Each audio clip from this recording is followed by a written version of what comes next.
I bet you were just waiting for those emergency cards. Everybody just loves these emergency cards. Um, the weather lines, the one where you call in for the weather stuff. I don't know if it's that emergency number, or if it's a different one. But on the website, I think they also put up a thing to say, we're closed today due to weather. Don't think that'll be much of an issue right there this term. It's more of a spring term issue thing. Didn't have any this year. I mean, it was interesting.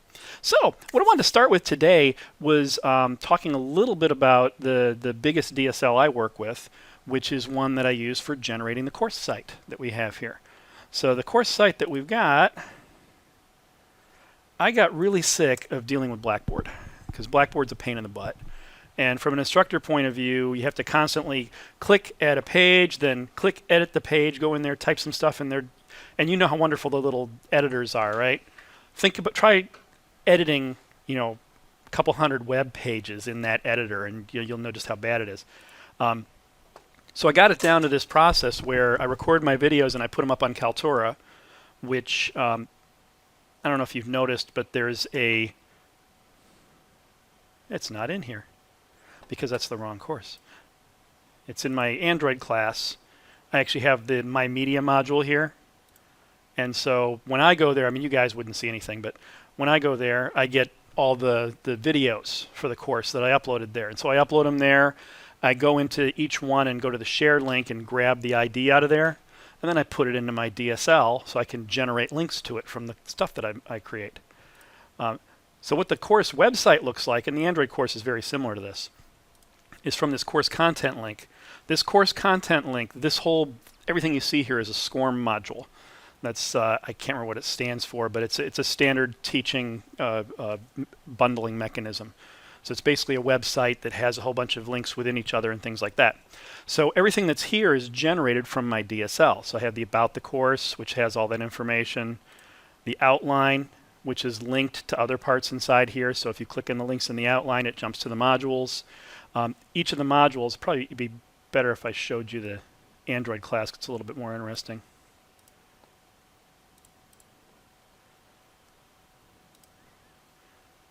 So in here, you see there's a bunch of modules here. And the, what was I thinking? Let's jump down to one little over here. So each of the modules have it set up so that it has like prerequisite modules listed inside there. And all this is stored in a little DSL I created. And then it generates these wonderful pages with links to the videos and everything like that. And, source content, things like that. A list of downloadable resources. You can download the bundles. And then the assignments are all inside here. By the way, I was trying to upload the assignment for today, and Blackboard was giving me grief. I've uploaded it to my website just in case. So if there's a problem still uploading it, I'll send an announcement, just let you know where it is. I'll tell you the link before we leave the class today. But hopefully I'll be able to get it actually posted in Blackboard today. It was just giving me a server error 500. It's like, thanks, Blackboard. That's useful. And it even did it with other SCORMs that I'd already uploaded, so I knew it wasn't that I just had generated something bad. So anyway, this is, all this stuff here completely generated. Saved me a buttload of work. And anytime I want to upgrade, all I got to do is tweak the content in my DSL. That regenerates the new website, zip it, post it in one shot up to Blackboard. So much, much simpler than it used to be. I tried setting it up to actually generate Blackboard pages and then use a Blackboard cartridge to import it. There was a whole bunch of problems with that, the least of which, well, one of the biggest annoyances to me is that you can't predetermine what the links between pages will be that way. If you want to have two pages linked to each other, you've got to edit the page, edit this page, then go back to the first page and generate a link to the second page because it didn't have a number for that page yet. So this seemed to be a much better solution for me. So the way I did it is I used Xtext in Eclipse, the best IDE in the world. And this is the grammar for my DSL. And this actually generates an IDE, it generates a model for it, and then I have this code generator here that actually is going to generate everything inside there. So there's a bunch of indexing that it does. It runs through all the content to figure out forward references and things like that. And then it actually starts generating everything. So generating pages for modules, videos, assignments. the syllabus, the course, the outline, all that type of stuff. And as we saw before, what you're seeing inside here, like here's the top of the course outline. So it just looks like HTML with some of these wonderful little guillemots or guillemots, whatever they are, inside there as control structures. So real nice code generator, saved me a lot of work. I'm going to open up my nested copy of Eclipse, which is going to use that stuff as plugins. So now I'm going to have Eclipse with all of my course plugins inside there. And here's the content for this course that we're doing right now. So basically I'm dog fooding it, right? It's like I've been eating this dog food way before I taught it. So it's like I love this stuff. Some of this stuff at the top here was for when I first start generating a course, we have to create something called a course design matrix, which describes all of our modules and the content and anticipated workload, things like that. The descriptions in here, I'm just using Markdown. So I set it up so that the square brackets there just define square bracket, anything, and then the end square brackets defines a token, which is just all the content for that Markdown. And then I run through a Markdown processor to create HTML for it. A bunch of little sections in here. Then we get down to the welcome note. Here's a module. So I have an overview for the module. So this is the one that I put up that had the course topic list, if you took a look at that. And then, objectives. And here's assignment 1.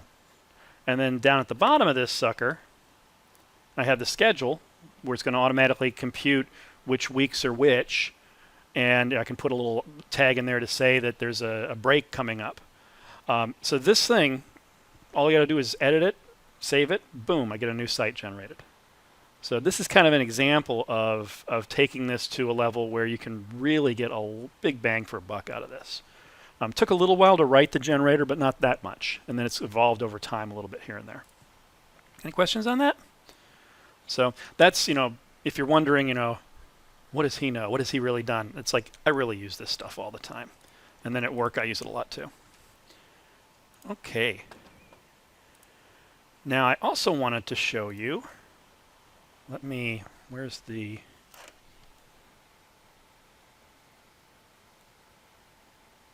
Let me switch the monitor here for a second and pause the video. Boom. Make sure that that's running. Yep. Okay. And we'll... I had it up there the whole time, didn't I? Smooth. Yeah, that's good. It wasn't anything sensitive in the email anyway. I just didn't want it on the recording mainly. Okay. So, thought I switched that, but I guess not. So this was, I mentioned this enumeration generator. This is something that I'm using to generate enumeration trees. So it's kind of like a type of enumeration where you can have nested enumerations inside particular nodes if you wanted to. So this gives you the ability to have like a tree where you can expand things and get values. So what I did with this is I'm taking advantage of some Kotlin features here. One is this triple quote string. This triple quote string is called a raw string, and it allows you to span multiple lines. And if you have this vertical bar, or if you want a different delimiter, you can, and say .trim margin, it'll actually strip out everything from up to that vertical bar for you automatically. So basically all these are flush with the edge. It's just a nice way to do it so that you don't have to have everything right up against column 1, which is kind of gross. So this triple quote string is a nice start at some templating, and you can do template. Actually, in a raw string, you can't do a template substitution, so I actually had to explicitly fill those in. Well, this raw string doesn't get it, but it gets included in something else, so never mind. So inside here, what I'm doing for my class definitions is you'll see that this is defining this enumeration class. And you'll see it's the name of the class with a private constructor, blah, blah, blah. He's an enum node. Whole bunch of substitutions. So you see it looks a little different than the one with the guillemots. What's interesting here is that I'm calling some methods here that do the same kind of thing. So they generate another raw string, do some substitutions, and you can go recursive on this. So setting it up kind of like this, I can say, here's what my structure looks like, call a method passing some data in it, and then here's like generating companion object. Here's generating this guy, and then I'm going to call generate nodes to put some stuff inside there. This makes a fairly readable template. It's a recursive templating language, and this actually works inside Kotlin itself. There's no special tools being used here. Alternatively, you could use something like extend, which is what had the guillemots in it before. And let me see if I can. That was a horrible shot. Let's try again. Yeah, these things don't want to do that. Well, whatever. We'll deal with it later. So there's the wonderful things there. So there's different languages. Some languages have built-in templating capabilities. Other languages, you might use something like Velocity as a templating language, or String Template, or any other type of templating language you might want to use. I know what I forgot to look up. I forgot to look up that other templating language that I wrote like a long time ago. I'll see if I can find it. Make a little note. I've got a pen here somewhere. Yeah, here we go. Find template language. So tons and tons of interesting tools out there, half of which I've written. But anyway, any questions before we move on? Okay, so today what I wanted to talk about to start with was getting the environment set up, and then we'll take a look at doing some internal DSLs using a Fluent API. And we'll go into some detail on that there. So what I've done here to start with is I have uninstalled IntelliJ. I've blown away all its settings so that I have a complete clean start, and this is the actual installer here. So first thing I'm going to do is run the installer, and while that's running, I'll show you where you can get it.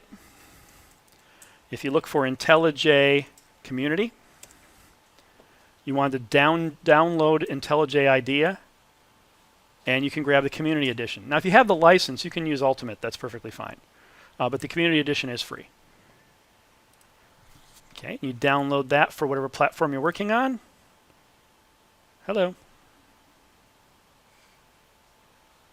Thanks, IntelliJ. There we go. I'm going to say yep.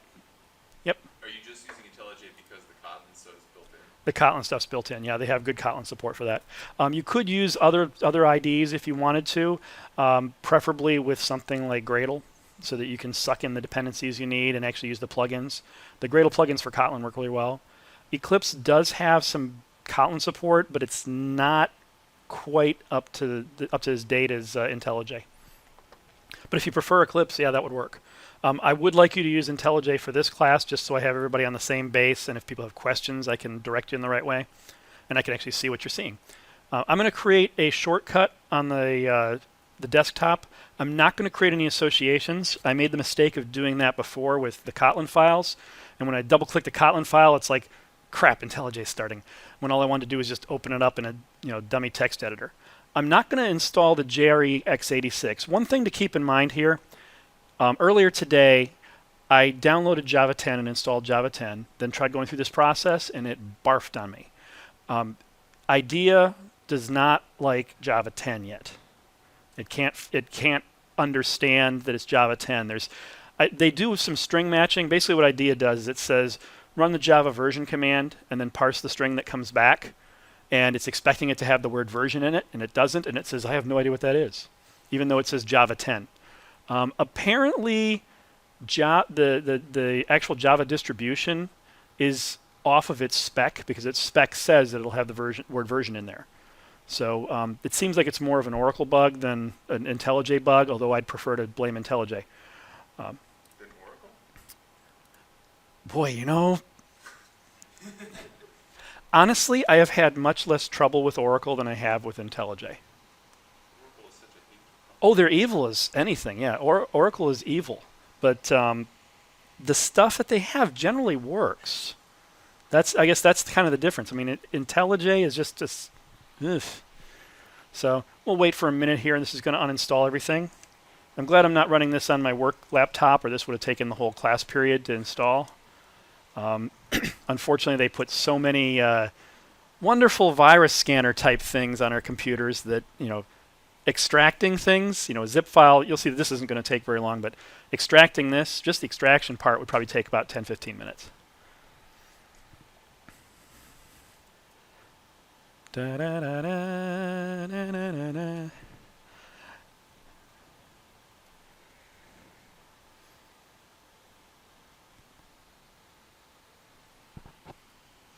Just going to make sure that I follow my steps over here because there's a couple things I want to make sure I do, so I don't do them in the right order.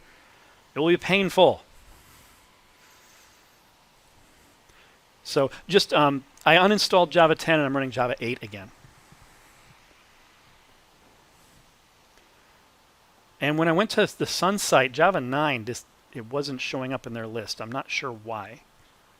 So I don't know if there's an issue with Java 9, but Java 8 works just fine. So I'm going to go ahead and run this. And it's going to come up and ask, do you want to pull in your settings from anywhere? I'm going to say no because I don't want to suck in any existing settings. I want to make sure I'm starting perfectly clean here. Choose whichever theme you like, if you like Darkula or if you like the normal white background and everything. On the default plugins page here, there's a few things you can disable if you want. It'll actually make IntelliJ a little bit faster. I'm going to get rid of the Swing Designer. I'm going to get rid of Android. And I'm going to get rid of plugin development. We're not going to be using any of those for this class, so feel free. There's other stuff here. If you wanted to, you could get rid of some, but most of it you're going to want to just keep as is. Like we could get rid of Maven and Ant, but that doesn't really have as much overhead as these guys. Featured plugins. I'm not going to install any of these guys here, so I'm just going to say start using IDEA. From this page, I want to update the Kotlin plugin. So was that you raising your hand or? No, that's okay. So I'm going to say configure plugins, and from here, I'm going to have to go down to browse repositories.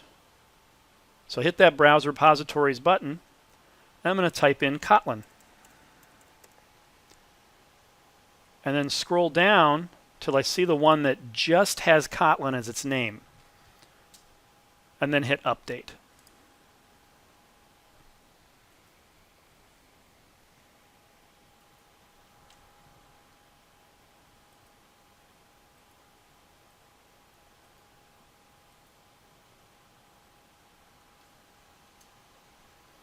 Okay, once that's done, you'll see the button changes to Restart IDEA. So I'm going to go ahead and say Restart.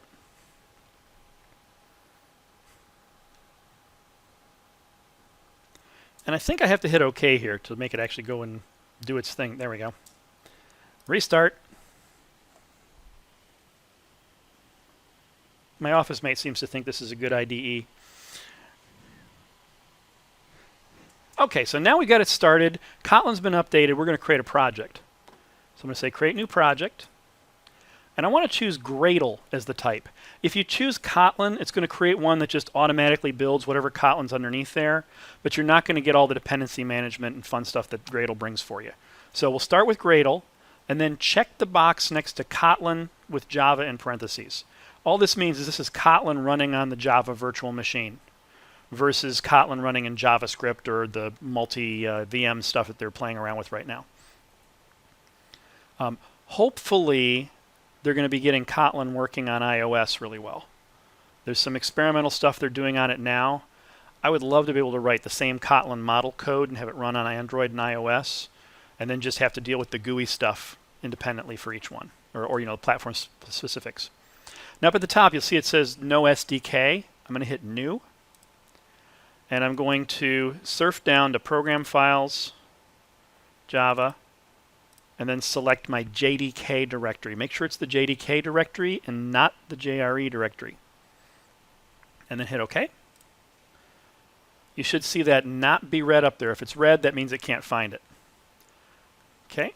Do not check Kotlin DSL build script. What this does is it makes the build script for Gradle be written in Kotlin. There's a Kotlin DSL that works for Gradle. I haven't used it yet, so I'm not going to do it here. It's fairly new, looked kind of interesting from what I've seen online, just haven't tried it yet. So we're just going to use the normal Gradle, which is based in the Groovy language. I'm going to hit Next. And from here we need to type in a group ID and an artifact ID. So this is basically Maven type stuff here. So I'm going to say com.javadude. And what I'd like you to do is use your last name dot your first name for the group ID when you're doing your projects. And I'm going to say this is DSL2. Actually, let me just double check what name I want to use here. No, that wasn't even close. That was DSK. You can see I typed that wrong before. So I'm going to call it DSL2. And then in here, let's see, was there anything I want to change on this guy? Nope. So you're not going to change anything on this page. You're just going to go ahead and hit next. Project name, project location, everything looks good. All that looks good. We're going to hit finish. Close my tips. And on this page, trying to find things took me a little while because this is set up differently than Android Studio. But you see there's this little doohickey down here in the lower left corner. So you go down to him and you pick project. At least that's what I like to pick. Project just gives you kind of the raw directory structure. Okay, everything should sync up, and we look inside here, we should see source, main, Java, and Kotlin. If you don't see source, main, Java, and Kotlin, something went wrong along the way. If you see any errors while it's syncing, something went wrong along the way.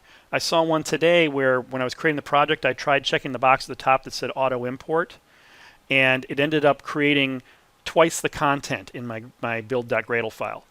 So when it tried to build, it was complaining all over the place. I looked at the build script. I'm like, why is this thing duplicated all over the place? So I had to edit it by hand. If you don't check that option, everything seems to be okay. Now the build.gradle file here, let me bump my settings up here while I'm thinking of it. So we'll go to our font. I like Source Code Pro. You can use whatever font you want. Let's try 36. That's a little too big. Let's try 28.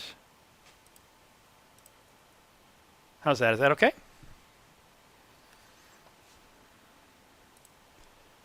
Okay, so in here, we've got our build.gradle file. Just a really quick overview. I don't want to go into a lot of detail on this, but this section up here is defining what our dependencies are and what our repositories are for running the build itself. A little bit later on, you're going to see repositories and dependencies outside of that build script block. These are the ones saying, where do I want to find my dependencies for the code that I need to depend on? And then these are the dependencies that I need to depend on in my application. So in this case, you'll see that it's getting the Kotlin standard library support, and it's bringing in JUnit. He's setting down here some compiler options for Kotlin, saying that he's targeting 1.8. That just lets Kotlin know that he can use lambdas directly when he's compiling down. Plugins up here, it's wonderful how they mix and match their use of this. There's two different plugin approaches for setting up inside Gradle. One is to use this plugins block, another is to say apply plugin. So we could have said apply plugin Java down here instead of have this Java plugin up here, but for whatever reason they have it generating two different things. And that's really it inside here. So what this is going to set things up is, because I'm using the Kotlin plugin, he's going to say, take a look at source main Kotlin, build everything that's inside there. Because I'm using the Java plugin, it's going to look at source main Java, pull all that in, compile it as well. There's one tweak I want to make to this, and that's adding a block to actually execute a Kotlin file. And let's see. So we're going to say task run test1, which is kind of similar to what we did last week. He's type Java exec, so meaning it's going to execute a Java executable there. Main equals, and we'll probably need to tweak this because I'm not sure what I'm going to call it, but I'll just say dsl2.sample. And then class path equals, what was the class path I wanted here? Source sets main runtime class path. So something kind of like that. Once you've done that, we've now tweaked our Gradle configuration. We need to resynchronize it. So in my project over here, I can just right-click on that build.gradle and say synchronize. And it's going to take a look at the Gradle script and make sure that everything's synced up with it. You can also see, if we click on this little guy here, you'll notice how it adds these little tabs on the side. There's this Gradle view up here. And inside there, I should be able to go under Tasks, Other, and nope, it's not seeing it, so that actually didn't sync it. So when you bring this open, hit this little sync button up here. Yeah, IntelliJ, you work really well. We should see Run Test 1 show up underneath Other for tasks. If we run that, double-click on it, then it's going to try to compile and execute that executable. Obviously, it's going to fail because it has no idea what that class is. So failed. You couldn't find main class DSL2.sample because it doesn't exist. So let's go ahead and create that sample class. Under my source main Kotlin, I'm going to say new package DSL2. I wish it would just expand that for me instead of making me expand it. I like to gripe about this environment, the worst environment ever. I'm going to say new Kotlin file class sample. And I'm going to change this instead of file to class. So now that we're inside here, I want to set up a main method. To do a main method, remember in Java, it's a static method inside the class. In Kotlin, there are no static methods, but there is this thing called a companion object. So I'm going to add at the top of this guy, companion object, and inside there, start typing main. Why is that main O? That's really weird. I'm going to say main. Boom. There we go. Now what this means is I've created a little helper object that's going to live with the class instance for samples. There's only one of these little helper objects. And by saying JVM static fun main, it's going to create a Java static method for us inside this sample class. And it's main taking an array of strings. So inside here, I'm just going to say println hello world. I really want to slap whoever came up with that as the official thing. It's like, just hello. Why is it hello world? I should say hello foo. Now that we've got that, you'll notice there's a little arrow over here. I can just click on this to run it, but I'm not running it through Gradle at that point. It's just going to compile it locally and run it. So normally you don't want to hit that. If I go to run test, which right now you'll see it's selected up here because that was the last target that I ran, and hit run, it's going to build this guy, and then boom, hello world. So that's the first thing I would recommend you do. Set up the environment, create a project, create a little hello world, and see if you can at least get this to work. If you get this much going, then your Kotlin environment's set up okay. You've got a successful class running. Your build script is set up okay. Okay, questions on that? This is where you all say, thank God he's recording this.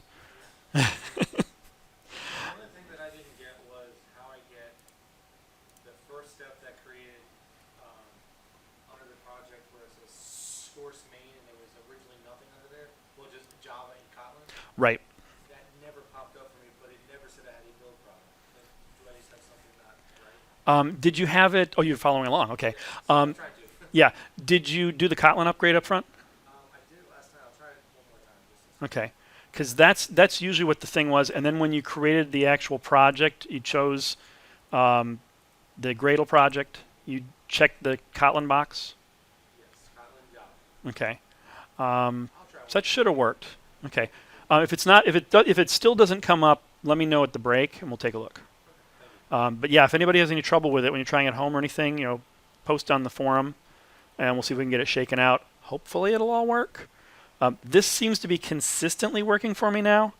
When I first did it the other day, or for last week, I had to create all the directories manually, and then had to sync the Gradle a couple times. And then eventually, it just kind of magically started working, which gave me a lot of confidence.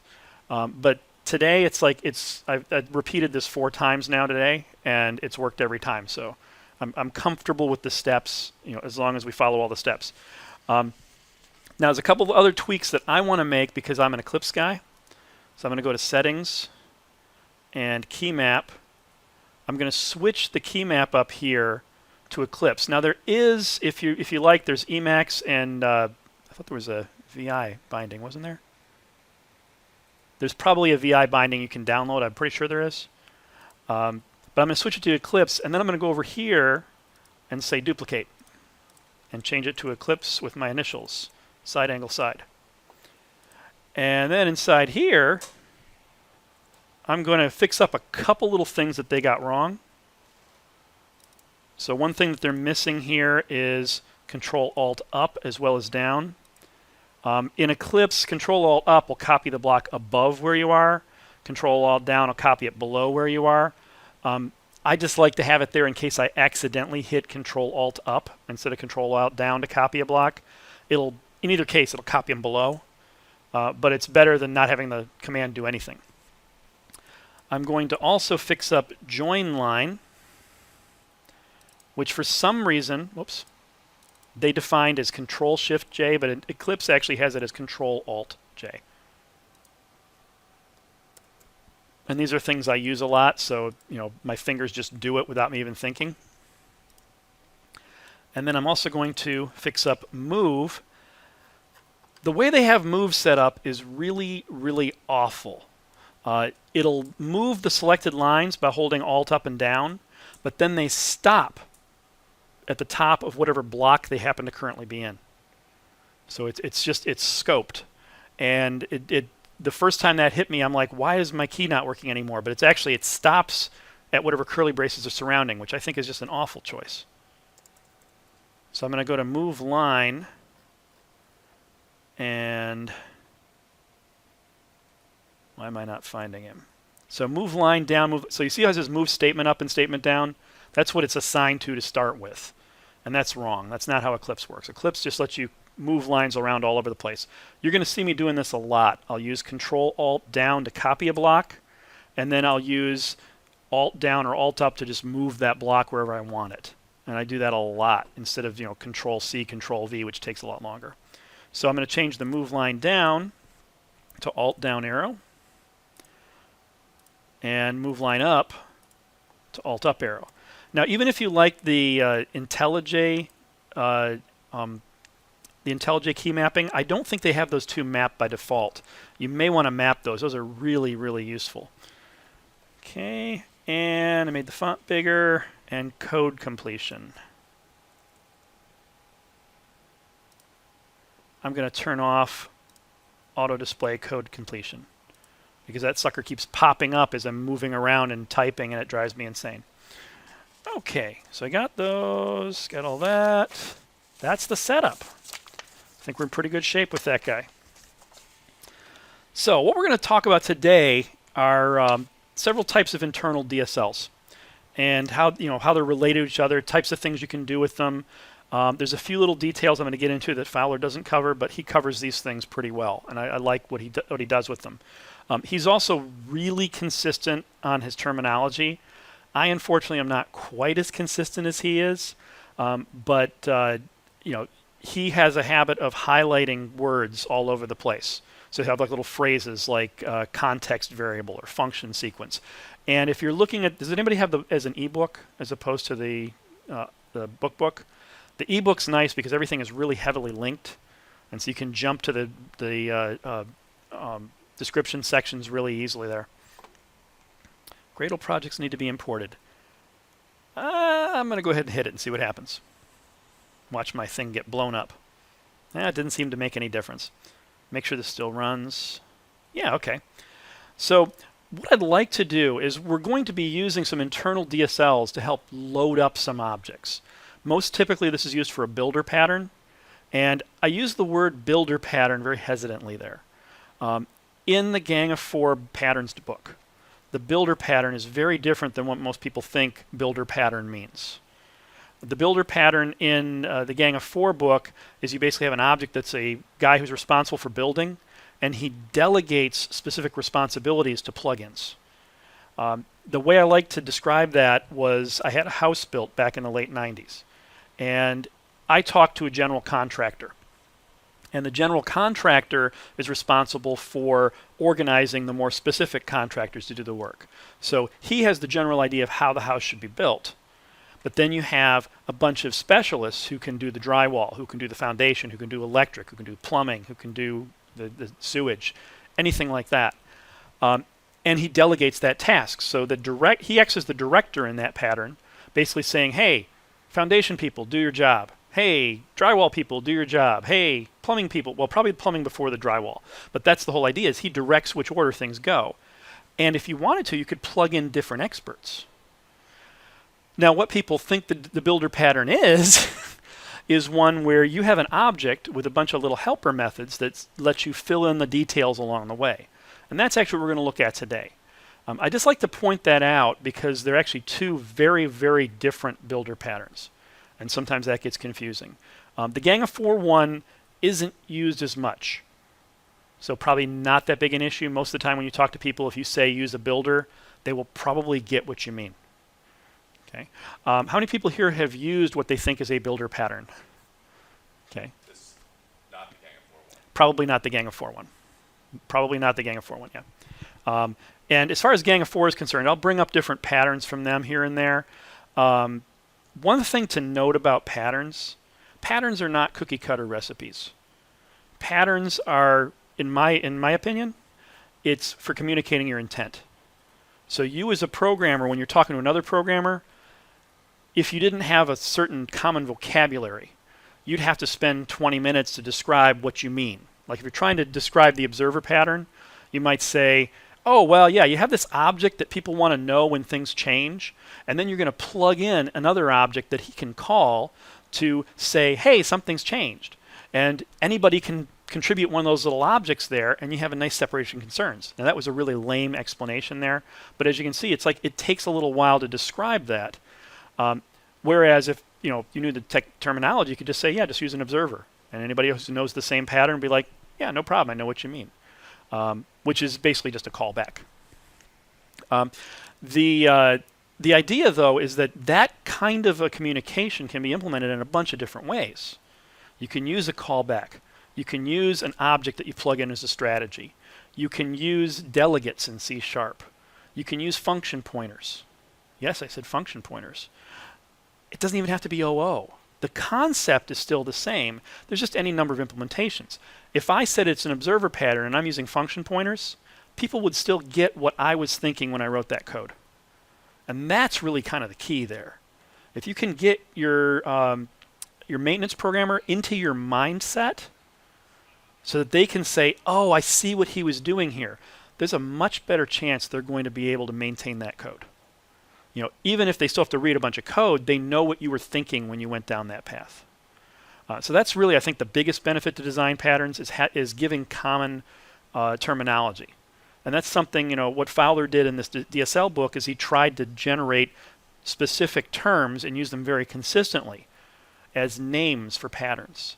And so the second part of the book is that catalog of basically DSL patterns. So what we're going to do here is we're going to have a set of objects that we're going to use to construct some stuff and some builders we're going to create around them. For this example, I'm going to use a simplified state machine. So we're going to have a state machine be what we want to populate, and we're going to create a couple little DSLs to load that state machine. It's going to be a little bit different than the one we saw last week. This is just a little bit more direct state machine as opposed to one that's specifically for that task from last week. So let me come into here. I'm going to say, call this file state machine. I'm just going to put it in a file to start with. And let me create the classes for this guy to start with.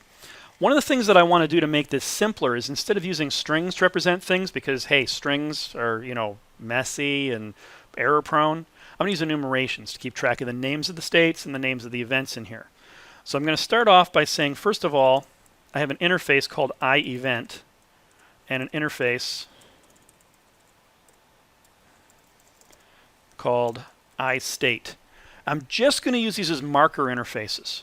A marker interface is one that I'm just putting a name on something so I have a common handle. Somebody else can say, I only expect iEvents, and he knows It's only people who implement this. They don't have any functions on them. They're just used as a marker or a handle. These are going to be used by the little framework we're creating. So basically, the builder that we're creating is going to work with iEvents and iStates. The specific implementation is going to create enums that implement these guys. So for our specific implementation, I'm going to say I have class states. And inside here, I'm going to say enum class. In Kotlin, you have to say class after enum there. And then put in, or give it a name, which might help, huh? Events implements iEvent. And here are the events. Now, for the state machine here, I'm going to have a state machine that tracks a Christmas tree with a clapper attached to it. So with that Christmas tree, you can turn the electricity on, turn the electricity off by plugging it in and out. And when you want to make the lights turn on, clap off. Okay, make sense? How many people here know what the clapper is? Okay, I don't feel quite so old now. Every once in a while I get like people are like, what are you talking about? I used to do for the Android class, the last assignment used to be a Rube Goldberg machine. And everybody would on their phone set up all the different little gadgets. So you might have a TV, you might have a clapping monkey. You can kind of see where this is coming from. Christmas tree, some wires and other things. And on each student's phone, they would choose which widget I assigned them. So they have to implement them all, and each one had its own state machine behind the covers. But they'd choose which one they wanted, and then when it came time to actually demonstrate this, I'd put a bunch of barcodes on the floor in the shape of a grid. And I'd tell everybody, put your thing here or put it there. And on the phone, they would scan the barcode, which would tell them what grid coordinate they're in. They'd connect up to my server on the laptop, and then once all the items were there, we'd have everybody's gadget, everybody's little widgets set up. Just tap on one of them to light a candle, and then it would go through its state machine, say, okay, I got my candle, I'm sending heat events up. It would talk to the server, go over to a different component that's next to it, which happens to be a rope. The rope sets on fire, then the rope releases its ends when it burns, and things happen. It was a really fun assignment. The problem is when you go to an online class, you just can't do that anymore. I mean, it really worked well for in-person class. But I like to have interesting assignments like that. So hopefully we'll be able to do something interesting in here. But obviously this is an Android class. So anyway, in here, I'm going to have electric on, electric off, and clap. My fingers just automatically typed class there. Okay, and now I'm going to also have states, which is going to be iState, and his states are going to be not powered, powered, and lights on. Just kind of like that. So nice little set of events for this guy. Not going to have the implementation of that guy yet. Let's go down to define what our state machine looks like. Should the class be state machine? Not this one. This is the actual. This is going to be the one that has the main in it. So I'm going to have a companion object here with a main. So down here, I'm going to define my state machine. And in Kotlin, you can have any number of public classes in the same file. In general, I don't recommend that. I recommend only one public one, and it should match the name of the class, the name of the file. Just makes things easier to find. But for examples, I like to keep them all in one place, unless it gets really, really big. Okay, so inside here, I'm going to say val states is a mutable map of iState to state. We're going to have a state class down here. That's going to represent a class we'll come back to in a second. So this gives us that lookup map like we were doing before, except instead of using a string, we've now got a enumeration in there. I'm going to have a var for my current state, meaning that this is actually modifiable. He's of type iState, question mark, meaning he's nullable. We're going to start him off as null. So we currently don't have a current state set for this guy. And then we're going to have some fun here with a handle method, who is going to say, let me bring in an event ID, which is of type iEvent. And then I'm going to actually do my state transition. So I'm going to say states sub current state. This is going to look up the current state inside that states map. It might not be there, right? So I could get a null. If it's non-null, I want to do something with it. If it's null, I want to forget it. I don't want to do any type of transition. So in Kotlin, you have a little null safe operator, question mark dot, which says if the thing before me is null, stop here. Don't do anything further. If the thing before me isn't null, continue. And at this point, I'm going to use the let function to execute a lambda. What that does is take that value, and in this case it's definitely non-null, and passes it into the lambda as an it. So this is just going to be a block of code with a variable called it by default, which takes in that state. I can rename this. I'm going to say, whoops, I'm going to say state arrow. So now it's a lambda that takes state as its input. How are you guys with lambdas? You okay with the concept of lambdas? You used them in Java before or other languages? Okay. If you have any questions along the way, feel free. I know I'm fire hosing you with the Kotlin here. Okay. This is, I mean, there's a lot of good tutorials on Kotlin. Hopefully I'm going to hit enough Kotlin in here that you're going to get it. I'm also going to, I'm running a Kotlin series at work right now. I'm also going to post the videos for that or give you guys the links for the videos for that as well.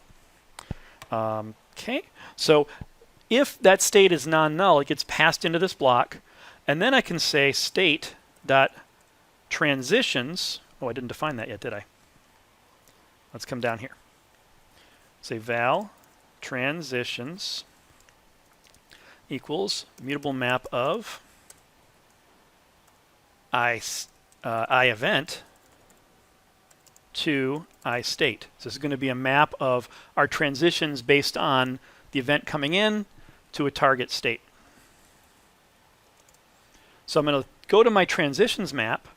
I'm going to look up the event that's coming in, and that should give me the next state. Now it may or may not be there, right? Could be null. So I'm going to again do question mark dot let. And inside here, I'm going to call this next state. So if I have a next state, I'm going to want to transition to it. So I'm going to say current state equals next state. That was sneaky, right? Now I'm also going to allow my state to have actions. I'm going to hold off on that right now because I want to keep it a little bit simpler. But I want to have the ability that when you transition into a state, we can, or is it the, actually I wanted the transition to have an action. When you're transitioning, I can execute an action after the transition. We're going to come back to that. I want to keep this a little simpler for the initial pass. But keep in mind that's going to eventually be there. And then I'm going to come down here and just do a println state changed to dollar. Oh, what did I do? I blame IntelliJ. Dollar current state, just like that. Note that in strings you can use $sign and a variable name, or if you wanted something a little bit more complex, put it in curly braces, like that. Now there is no name. It's just current state. Yes? Do you want to put that inside the current state let there because you're going to print it out? Oh yeah, because it's actually, I only want to do it when it's changed. So that would make more sense to put it there. Good catch. Okay, so questions so far? That is our state machine structure that we want to work with here. Now what we're going to do is use something that Fowler calls an expression builder. And an expression builder, when I first saw the term, my mind went to expressions and compilers. Not what he's talking about. What he's talking about here is a DSL using a Fluent API that constructs objects like these. So the idea is that you have an existing set of objects, what he calls your semantic model. This is the model that keeps track of the meaning of your data. And you're going to populate it. And we want to populate it in a little bit more natural, a little bit easier way. We could populate this by hand right now. We could come in here into our main up here and say val machine equals state machine. And then say machine dot states dot add a state. Actually, put states dot lights on state. I didn't give that a name, did I?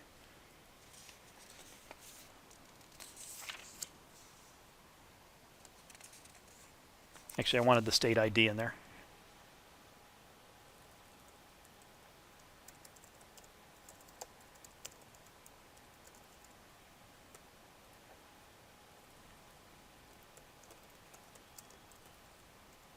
Something like that.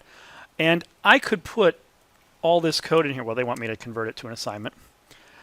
I could have all of this code set up, manually setting everything up. And you get this big block, which isn't the most readable thing in the world. What I want to do instead is set this up so that it reads more like you might think through it. So we're going to create this expression builder wrapped around it. So think of it as a fluent interface around some kind of normal API or some kind of data setup. Okay. So what we're going to do,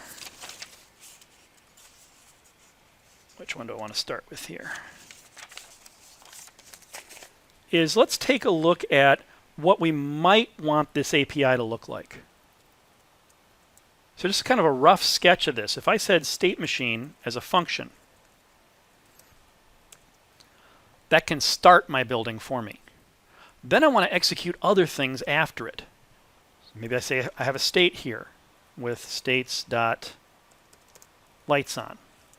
And then inside that state, I'm going to say when a certain event happens,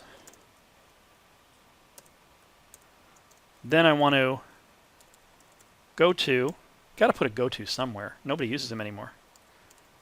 States.not powered.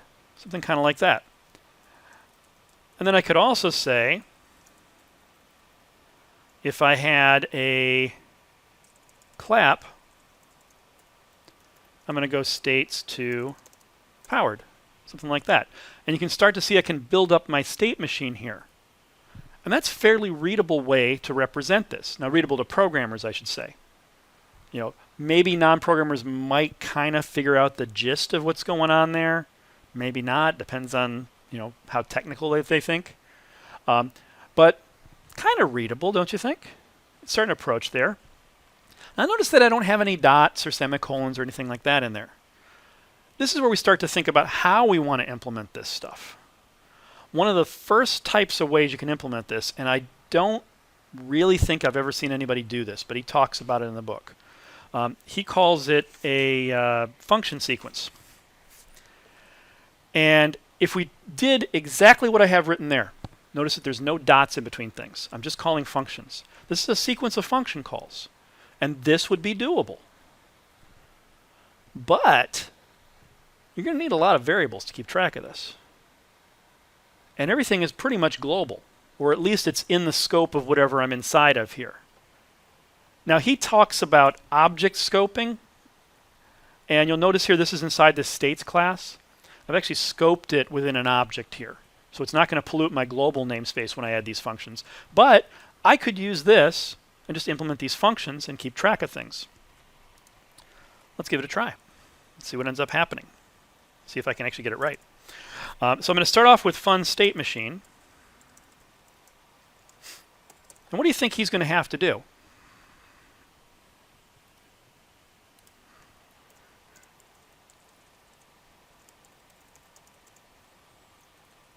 Actually, I'm not going to need to do that. What do you think our first thing is going to have to do for us?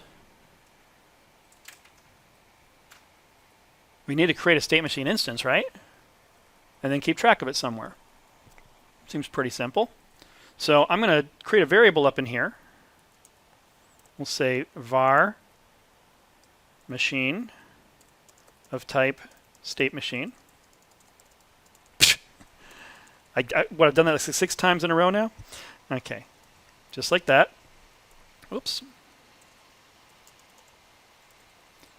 And then down here, I'm going to say state machine equals, actually just machine, state machine. That wasn't too bad. So now we've got that set up. What about our state method? What is it going to have to do? Record the current state that you're in. So we're going to have to keep track of what state we're in. It has to be a current state because I'm going to have multiple states defined, right? And these later on methods, on and go to, are going to apply to that current state. A lot of state This is gross, isn't it? Yeah, variables. this is gross. Different states. A lot of state for the states. Wait till we get down to progressive interfaces. Then things get even more fun. You know the whole ABCD interface stuff. You know exactly what I'm talking about. And he's hoping he would never have to see that again. So it's something from our project we work on. So the state down here, he's going to take in an I state. So I'm going to say state identifier. And it's going to be, is that what I want to call it? Yeah, I state. And inside here, I'm going to say, let's create a current state variable up here.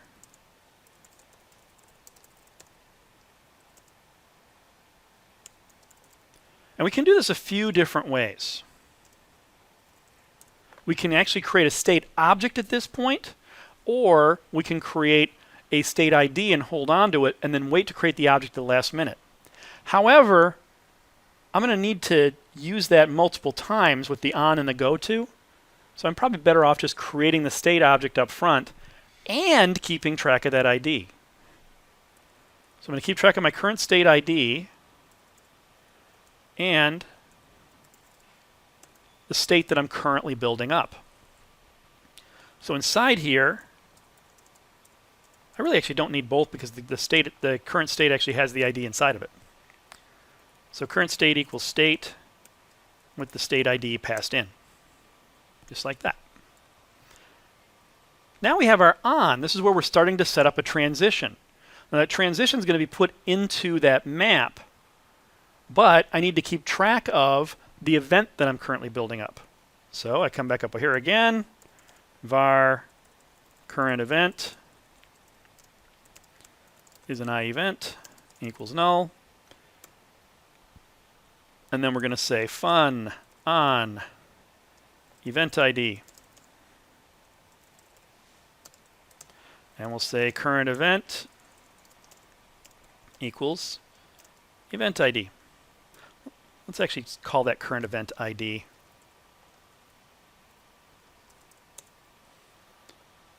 Okay. And then we have our fun go to.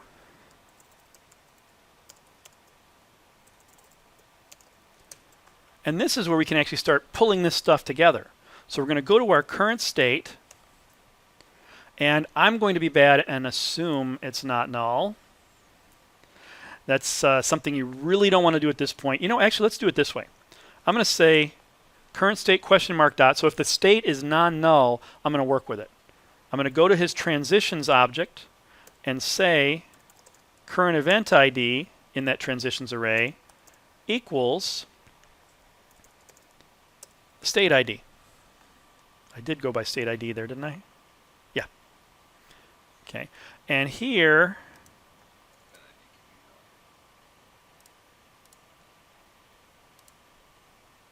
oh yeah, so I'm going to have to, let's do it this way.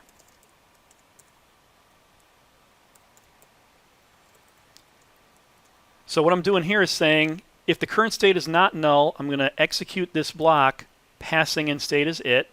You don't have to leave it as it. We can just say state with an arrow there to rename it. And then set the ID there. If something was null, if the current state is null at this point, somebody did something wrong, right? So what I want to do is tell somebody, throw a legal state exception.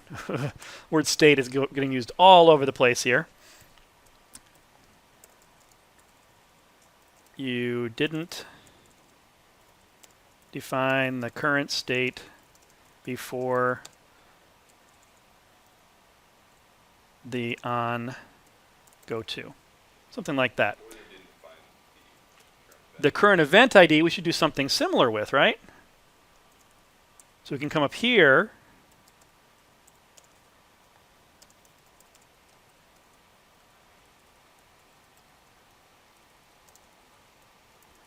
And do the same kind of thing.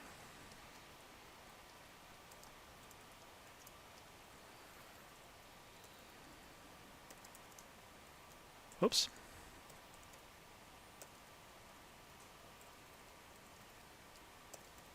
Something like that. And then this, we can just say event here now. And now we're no longer making assumptions. We're actually doing some error processing on this. Now, this little operator here, I may have mentioned it before, that's our friend Elvis. If you turn your head sideways, it kind of looks like Elvis with his hair. And what this is saying is, if this guy is null, it's not going to execute that stuff. It's just going to have the value null. Elvis says, if the thing on my left is null, the value is the thing on the right. So in this case, I'm throwing an exception. So this is a nice little shorthand for left side. If everything's okay, non-null, we're done. Otherwise, we throw an exception. Okay. So that is going to set up our transition now for us. Okay. So now we see we have all these implemented. Let's go ahead and finish off our state machine. So we had lights on. We're going to have powered. And if we say electric off, we go to not powered. If we clap, we're going to go to lights on. And then we'll also have not powered. If we get electric on, we're going to go to, did I misspell electric on? Electric. There we go. We'll go to powered. Clap is not going to do anything. So that's our entire state machine right there. So we're going to, we have those three states. We have all of our transitions.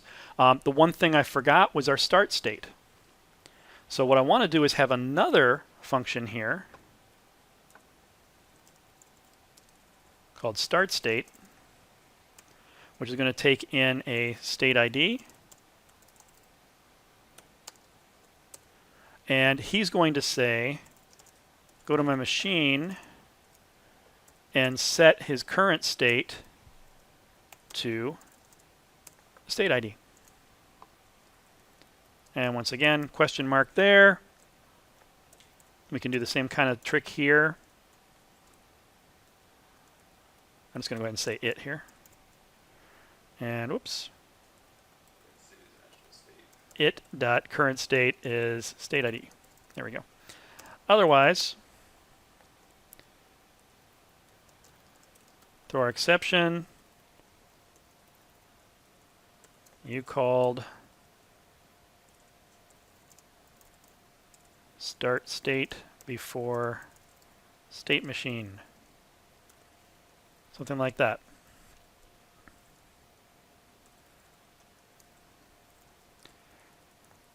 So this should set up our state machine for us. And then afterwards, what I should be able to do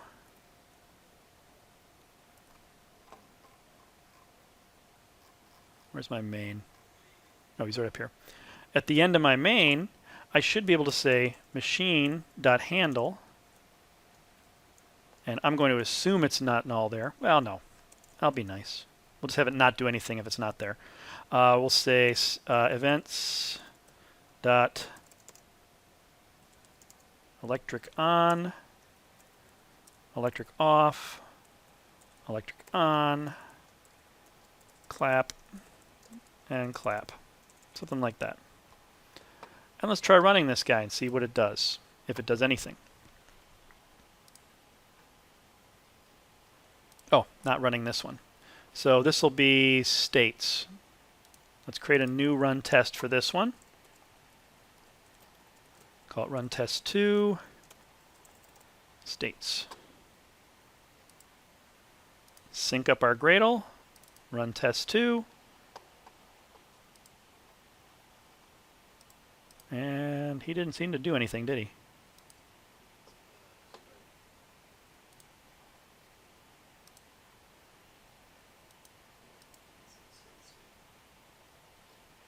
Oh, you're right. that will do it. So we'll say start state to states dot not powered. And let's try that now. And he still doesn't seem to like that. So I called my state machine. It should be setting the state machine.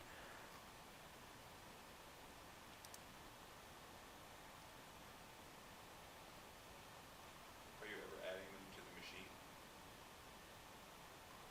Positions? Yeah, I never put the states in there. Yeah, okay. That would do it. Let me So we'll say machine sub machine.states. And I'm just going to, for purposes of this, I'm not going to put that let in with the throw, but we should. Sub state ID equals current state. And what does he not like there?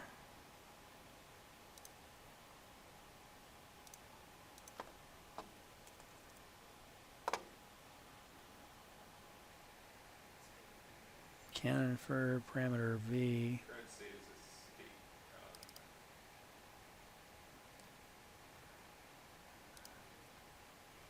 So he is an I state to state, which should be right.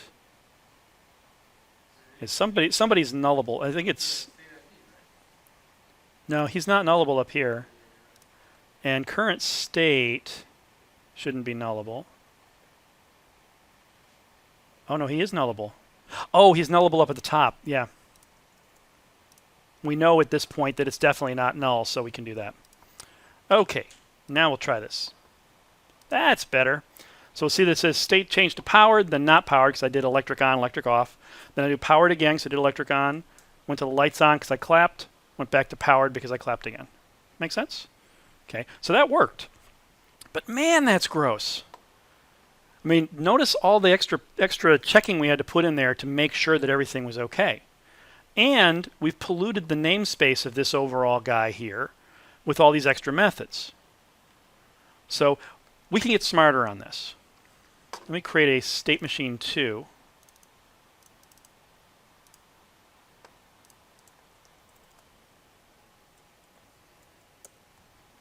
And inside here, oh, now I gotta say 2 on everything here. Oh, that sucks. Let's, well, that is gonna suck. You know, actually, I'll just put in a different package. That would actually be a smarter move, Scott. Boom. Let's create new package.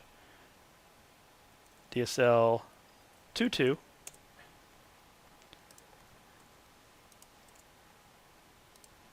And inside there, now that's I like that better.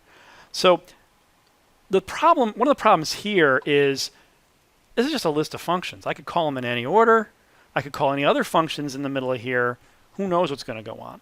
I'd like to restrict which functions I can call, and then later on restrict the order in which I can call them. So the first thing I want to do is gather all those functions into a separate builder object. And this builder object is going to be responsible for, surprise, surprise, doing the build for us. And he will keep track of fun stuff like this for us. So let's give ourselves a little room there. I'm going to say class state machine. Oh, come on. Builder. And I'm going to move a lot of this stuff here into there. And these guys I'll move into here. And so now we're scoping things. And let's say, get rid of those. That's a little bit better. And what I'd like to do is at the very end of this chain of things, have start state return the state machine that was created. So I'm going to say returns state machine. And down inside here, I'm going to say return machine. Oh, it's inside my let. I got to do it outside here. There we go. And bang, bang. Because at that point, we're going to assume it's null, not null. If it's not, you're going to throw the exception. If it's not, I'm going to throw the exception before it anyway. So at this point, we know it's definitely not null. Okay. But everything's red here now, right? I need to have this create a chain of events for me, or basically a chain reaction for me, where each method, I'm going to start off with state machine, which is going to create that builder for me, and then set up the state machine inside the builder, and then call state, call on, call go to, and so on. Now notice that each of these ones is going to have to be, use the state machine builder as its receiver. So in order to do that, I have to tweak all of these functions so that each of the functions returns the state machine builder. So I'm going to say state machine builder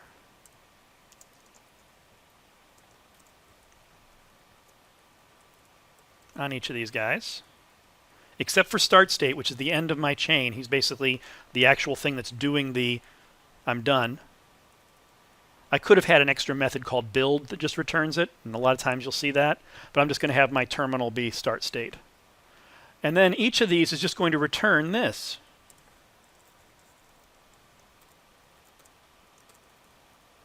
Why wasn't it complaining before you added that return this that you were returning? That is a, I wasn't returning anything. That is a good question. Let's take a look and see. Oh, it actually is. You just can't see it because it's IntelliJ. It's got a little teeny squiggle on just my curly brace. Like I've mentioned, IntelliJ sucks. So I'm going to go up to here. The thing I'd like to do to get that to not be an issue is I like to go to appearance. No. Appearance underneath. No. Color scheme. General. Yes. Errors and warnings. Yay, I found it. Error. And I like to change it so the background is going to be some shade of red. Not too bright.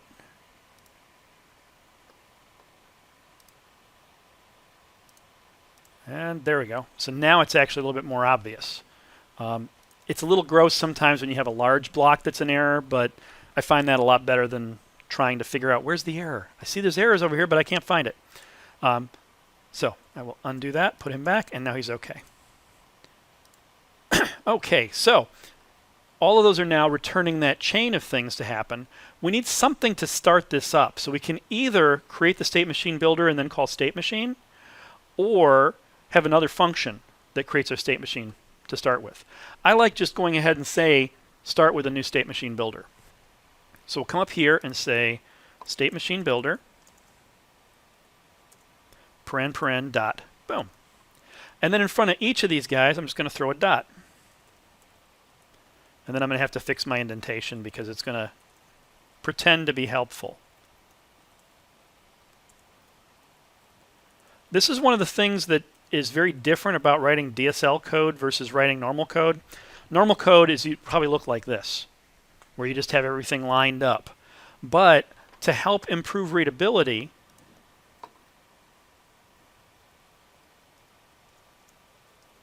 oh, come on. Seriously?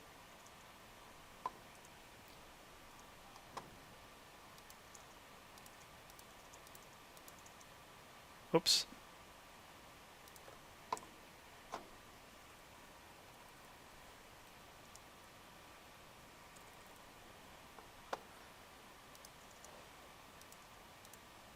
Something like that. But to help improve readability, using kind of a hierarchical indentation really, really helps. Unfortunately, sometimes people will run a code formatter on these, and then it's all gone. So what you want to do is find out what your code formatter has as far as comments that says don't change this block and put it around here. I'd have to look it up. I don't know offhand what it is in IntelliJ. But this would be a type of block that you don't want to format. Now that's basically the same thing we had before, right? But now we're not polluting our namespace. We're keeping it just inside that state machine builder. And I'm going to return the machine there. And now I've made sure that machine is non-null, so I can just call it like that. So this is in DSL 2.2. Let's come over here and have run test 2.2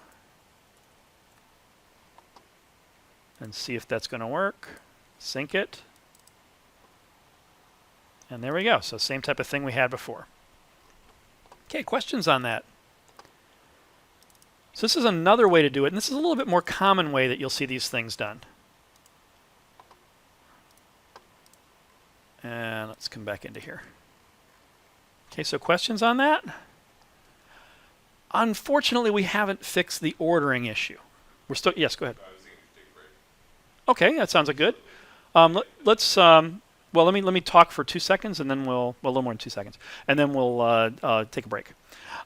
So unfortunately, I can reorder these however I wanted to, right? And Content Assist isn't going to help me here. If I came in here and I said control space, well, dot control space, it's going to give me all the methods. And in this case, I made my properties not private. I should have made those private so that they won't show up there. So it's not very helpful. There we go. The Content Assist isn't very helpful there. We have to put a lot more runtime checking into it. The more compile time checking we can do, the better off you're going to be. It's going to be a lot easier to read things. Okay, make some sense? So let's go ahead and take a break, and let's say we'll start at 5 after 6. Sure. I finally got it to work. There's a little checkbox on the newest version of IntelliJ. The checkbox that you gotta do to auto-generate link folders. Ah, so you're not using the Community Edition? I'm using the community edition, and it looks like yours, but Huh. it's just not. It's by project. That's- So every time I create a project, Uh-huh. I have to go in and click it. Because I know I read on one of the sites that it had that option. Yeah, it's 2018.1, so I don't know which one you're using. This, Not as new. His was 1.4. 18.4. Maybe that's 20, yes, this is, yeah, 2018 1.4, yeah.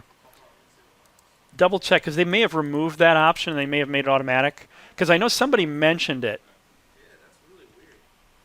That is really weird. Anyways, so mine won't be set. So every time I make a new project, I gotta do it. Ooh, that's gross. Yeah, that's all right. Yeah. I know what At least you know what the problem is now. That's good. So yeah, if anybody watching the video has an issue with the source main blah blah blah directories being created, when you're creating the project, watch for an option that says create empty source directories. Is that what it was?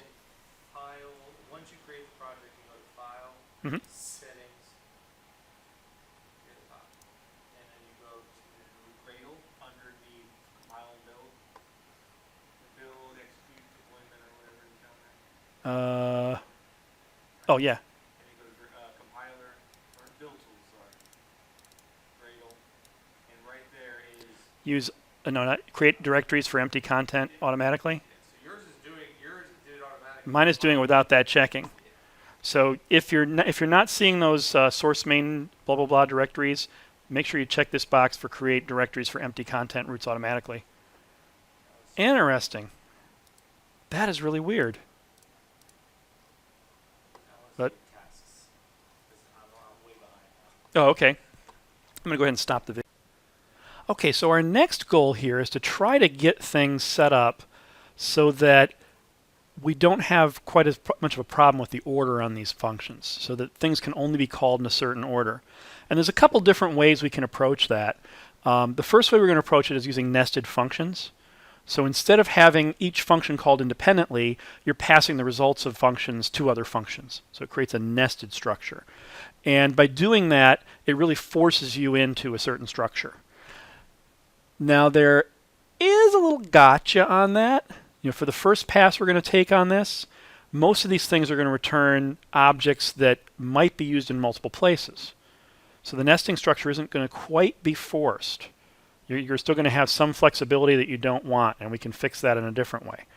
Then there's another approach we're going to look at called progressive interfaces, which instead of having all these guys return this of the state machine builder type, we're going to have interfaces that represent the current state of the state machine builder. So at given points in your building process, there's certain things that are valid to do. And if you think of that builder as a state machine itself, This is where I was just saying the state machine things. We have states within states within states. It's like turtles all the way down. In this case here, if we had the state method return an interface that only allows you to call on or state, then we're in a situation where the content assist can really help us out here and feed things along there. But we're going to start off with the nested function approach. To be honest, I have never coded this before, so let's cross my fingers this is going to come out okay. I mean, I know what we're supposed to be doing with it, but it'll be an interesting exercise. So we're going to come in here. I'm going to create a new package. I'm going to call it, guess what? DSL 23. Ooh, exciting. I'm going to copy this guy into there. And let's see if we can do something about this. So what we want to do is we want to have this set up so that instead of calling state machine dot state, we're going to call state machine passing in state. And state, we're going to call him passing in on. And on, we're going to pass in go to. And so on. Yes? So we're going to pass a whole bunch of states into the state machine? Yeah. So it'll be a list of states coming into the state machine. So this would become more of a state, comma, the next state, comma, the next state, and so on. So let's restructure this code so it's going to look something kind of like that. So I'm going to take my paren here and move it all the way to the end. We're going to see things go very, very red. And let me see. Oh, these guys have to all be global again. Well, we can put these inside the state machine builder. Yeah, let's actually do that. Let's take the... let's do it as a subclass. This is another thing he talks about where if you want to scope things based on an object, you can set up a template method inside of a class where you override the actual build and have the functions be in the superclass, and that probably just meant absolutely nothing. So let me walk you through what I'm talking about. What I want to do is have the state machine builder define all these functions so I can call them. But I only want to call them from a subclass. So up here, I will create a subclass of the state machine builder that has the instructions for doing the build, the states and the ons and all those calls. And that way I don't have these functions polluting my namespace. To do that, the first thing I need to do is throw the word open in front of here. Unfortunately, the designers of Kotlin, and this is one of the very few design choices that I do not like that they made, everything is final by default. All classes, all functions. Everything is public by default as well. That part I don't mind. But the final by default I don't like. So you have to explicitly put open if you want to be able to extend anything. I'm also going to say this is abstract. Now these two keywords are redundant. Abstract implies open because it doesn't make sense to just have an abstract class because you can't create an instance of it. So I'm going to make this an abstract class, meaning nobody can create a state machine builder directly, but it can create a subclass of it. And I'm going to make these functions be protected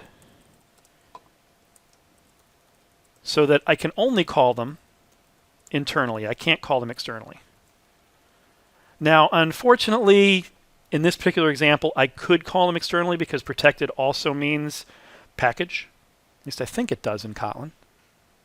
I wonder if they fixed that. Because in Java, protected means my subclasses and anybody else in my package can get to them, which is awful. As opposed to C++, which I think did it right. One of the few things C++ got right. I was on the ANSI C++ committee. Don't blame me. I was in the last two meetings. But the protected keyword in C++ just means me and my subclasses. It doesn't mean anybody else. Okay, so now those are all protected. I'm only going to want to call those from inside this subclass that I'm going to create. What I'd like to do is set up a template method. And it's going to be a real simple template method here. I'm going to say fun build, which is going to be responsible for building things, surprise, surprise.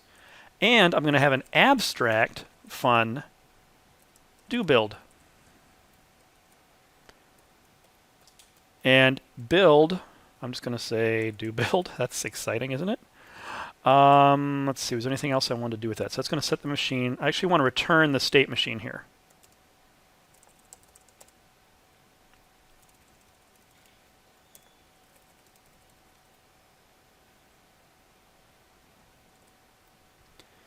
And oh, actually, I want to do this as a nested function, so that's not what I want to have it do. So we're going to call state machine builder, call his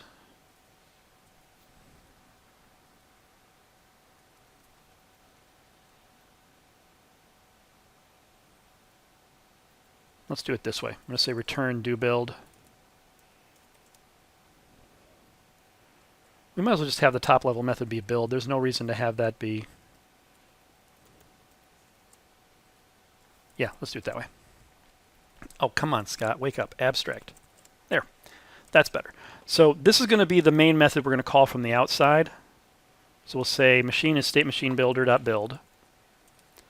But we also need to have this guy create. We need to create a subclass of him to actually have the build instructions inside of him. So I'm going to say object colon state machine builder.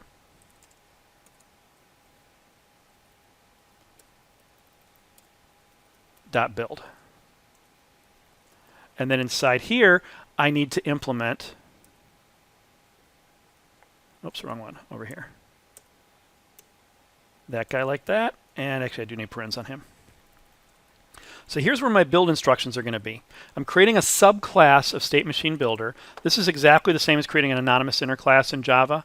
The only difference is in Kotlin, you have to have object colon in front of it. So it's a little bit more verbose here to make it a little bit more obvious that we're creating an explicit object in line here. And this build method is going to actually do the work that we want to have it do. So inside there, I'm going to take all this stuff and put it up here. Kind of like that. Whoops, I missed this guy. And we're going to say, start off with a state machine, passing in state,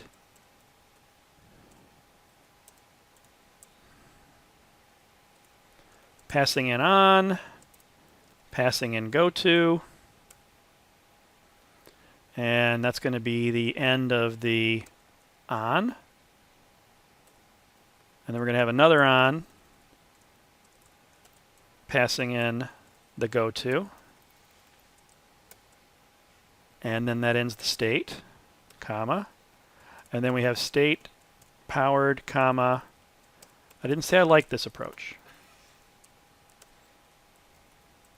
And I pass in the goto, that ends my on, comma, on, end my on, end my state, comma, states, comma, on, comma, goto, end my on, end my state, comma, start state. That's not going to work. I'm going to have to move him up to the top.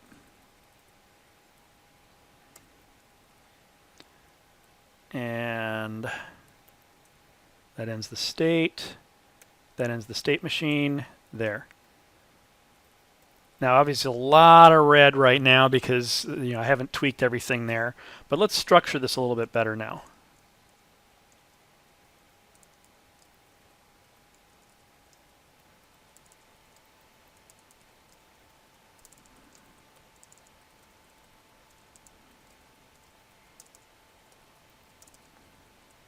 Okay, there, when I select it, it doesn't look all red. Isn't that nice?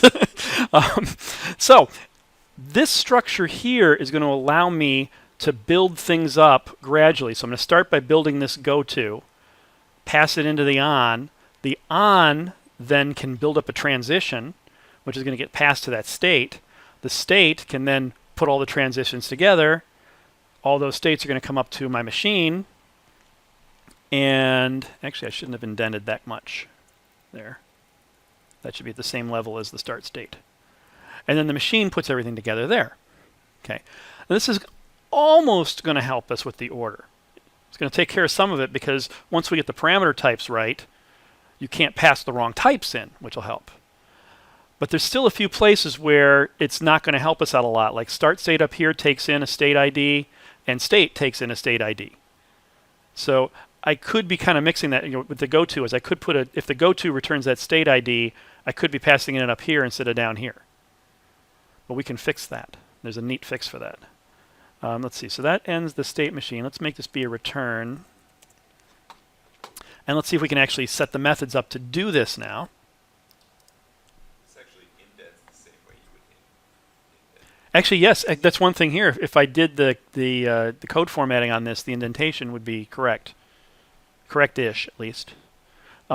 Still kind of gross. I don't like this as much as the other approaches, but there's some benefits to it, and there's obviously drawbacks because it's gross.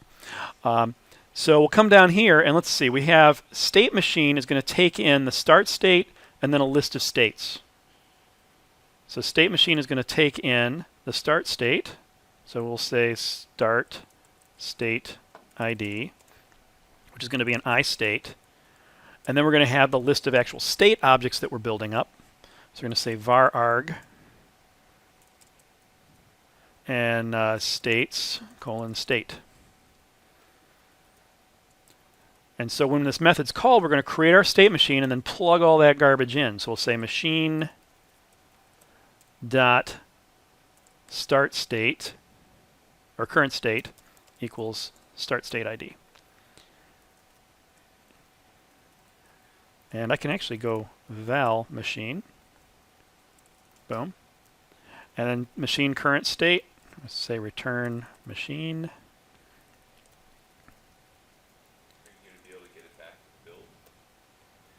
We get back with build. Because he'll actually, the build says return state machine. So we'll get it out that way. So let's see. So start state ID, and then we need to set the states. So machine dot states is that mutable map. So we need to take that states list that came in and break it up into that map. So I'm going to say states for each. We'll say machine, nope, come here. Dot states sub it dot state ID equals it. Something like that. So we're going to walk through the states. Each of those becomes that it variable. And then we're going to take the state ID as the key and the value as the value. So that's going to plug those in. Bless you. So that should set up my state machine. Now let's take a look at what state does. So state is going to take in an ID and then transitions. So we're going to need to create this idea of a transition. For this purpose here, what I'm going to do is I'm going to pass a pair up into that. It's just going to be a pair that holds in the event ID and the state ID.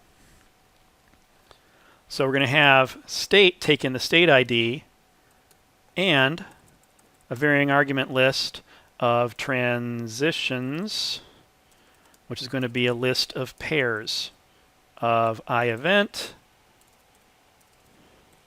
to I state. Kind of like that. So we're setting up a current state. I no longer need that current state variable. So I can just say val, I might as well just say state equals that.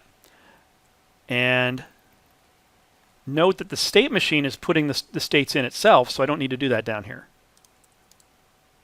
Once I have that state, I can say for each of the transitions, I might be able to just do an add all on that. Let me see. So state dot transitions dot will put all work from another map. I don't think that'll take a sequence of pairs. Yes, excellent. So put all transitions. Woo! Okay, that's nice. So good choice on the pair there. Yes. So we need to change this guy to say return state. So return state. Boom. Kind of like that. So that'll collect up my states. Ooh, things are starting to turn less red here. It's getting there. So now the on and the go to. Let's do the go to first, which is just going to go ahead and return that guy. So he's just kind of syntactical sugar. He's going to return an I state. And let's get rid of all that garbage and just say state ID. Now notice in some ways this is actually getting simpler. I don't have all those extra variables floating around. It's just kind of building things up there. And so now the on is going to take just a specific state ID as the target state.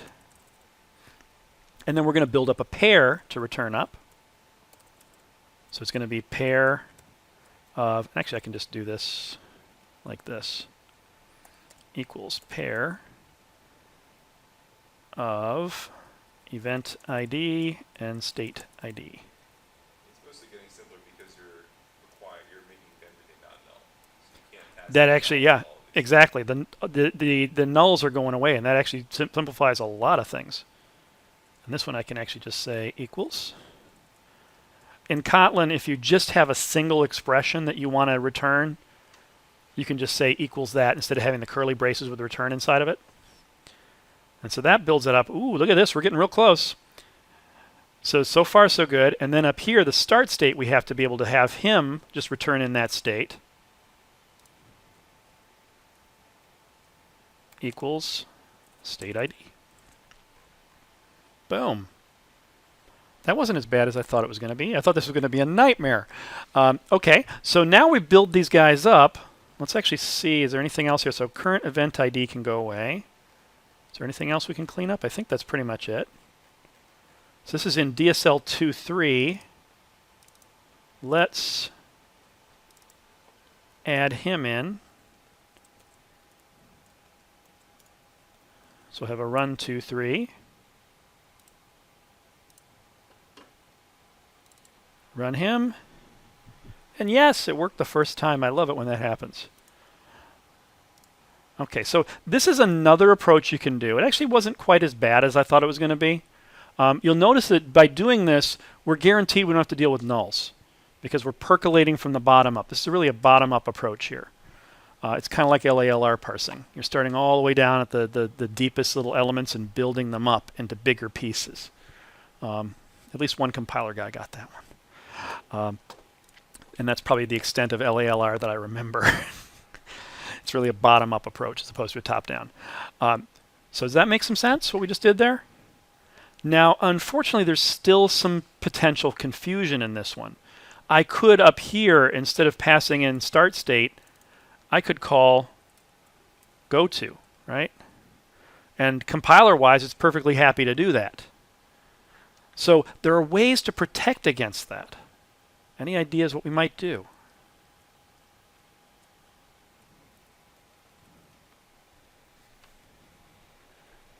Because positional parameters are a little dangerous sometimes.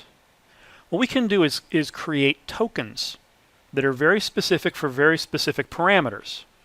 These are just a little simple wrapper class. And all it's doing is giving a special specific type for a specific parameter. He wraps. There may be two different tokens that wrap the same kind of content, but because they're different types, I can now plug them in as parameters, and I can only use something at that point that produces that token. So if we create a new package, DSL 2.4, we'll copy him in, paste him in there. Now inside here, let's create some tokens for the different things that we have wrapping here. So we have a start state. Let's create a start state token for him. So I'm going to say class start state token. And actually, we'll just do it this way. Val state ID iState. Boom, just like that. And now when I use start state, I can have him return a start state token just wrapping around him. Now this is a little heavier weight, right? I'm creating a bunch of extra objects here for type safety. Not the best option here, but this is an option that will work. And so now up here, instead of having the start state ID come in, I'm going to have start state be a start state token. And this will be start state dot state ID. Boom. And so now we see that he's up there. If I try to put in the goTo there now, it won't work. It's returning the wrong type. So now I can do something similar for these other guys here. I can have state tokens that wrap the states. In this particular example, I don't need it because the states are already unique in that position. Nothing else takes a state as an argument, so I don't really need him. On takes an event. Does anybody else take an event? No. So, what's that? Just go to right. So goTo is the only other one I have to do this with. So we'll do it with goTo. We'll have a goTo token that also takes that state ID, just like that. And so now I can have my goTo wrap it in a goTo token, just like that. Whoops. And in my on, instead of just taking a state here, I'm going to take the state as a goTo token. And we'll say state.stateID. Boom. And now we have compiler safety on this to make sure that we can't mix the order up on these. It's a nice little trick. And in this case, we were able to get away with it with just 2 extra wrappers. We didn't have to wrap every single one. You could wrap everything if you wanted to for consistency. In this case, we didn't need to. Does that make sense? And so now we know that we can only use the goTo where a goTo is required. We can't accidentally switch things around. And in this particular example, goTo versus start state didn't do anything different under the covers. But if they had, you could have had some problems there, right? Like if one of them did some indexing in a goTo index and one did it in a start state index, mixing them up would not be a good thing. Okay, so that gives you a little bit more type safety at compile time. And that's one thing that's really useful, is having that compile time type safety. Okay, questions on this one? Okay, let's create a new package. New package, DSL 2.5. I'm going to copy this guy into this new package. And this is the really interesting one. One thing to note on this, the approach that I'm going to look at now, if we do it with a recursive data structure, so data structure where you can basically have a tree that could go arbitrarily deep, this approach either won't work or will be incredibly difficult to get to work. If you have a structure that's each level is very unique, like we do in this example here, then this approach works great. The trick is that any of these types of functions here, each function, actually I copied the wrong example. I don't want to start with that one. I want to start with 2.2, I think. Yeah, this guy.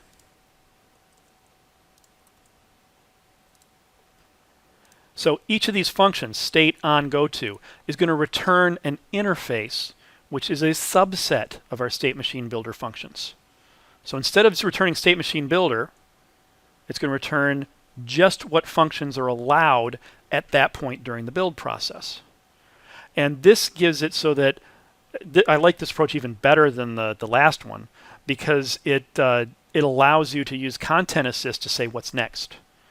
And it's almost as good as when you use something like xtext when it builds that editor and you can hit control space and gives you what's the next word I can type. It's almost that good. But this is a bear to write. You're going to see for this example, it's going to feel like a bear. Think about a real, a bigger DSL. I have one at work that's essentially a state machine. It keeps track of states for different collections of fragments you're going to appear on the screen for Android. And yeah, you're remembering that example. The one I have at work is much more complex than that. And there's a lot of things like, actions you can do on transitions. There's a bunch of other, optional things. And we're up to what, about 10 or 12 interfaces on it, I think. No, there's way more than that. There's more than that? Did it go up? Through like most of the alphabet. I thought it went up to around J, somewhere around J, K. I don't know. The last time I looked at it, there were like 10 Fs. So. Oh, that's right. I went some like it had double F and triple. Oh, yeah. I'm going to eventually rename them. Now, what I like to do with these to start with.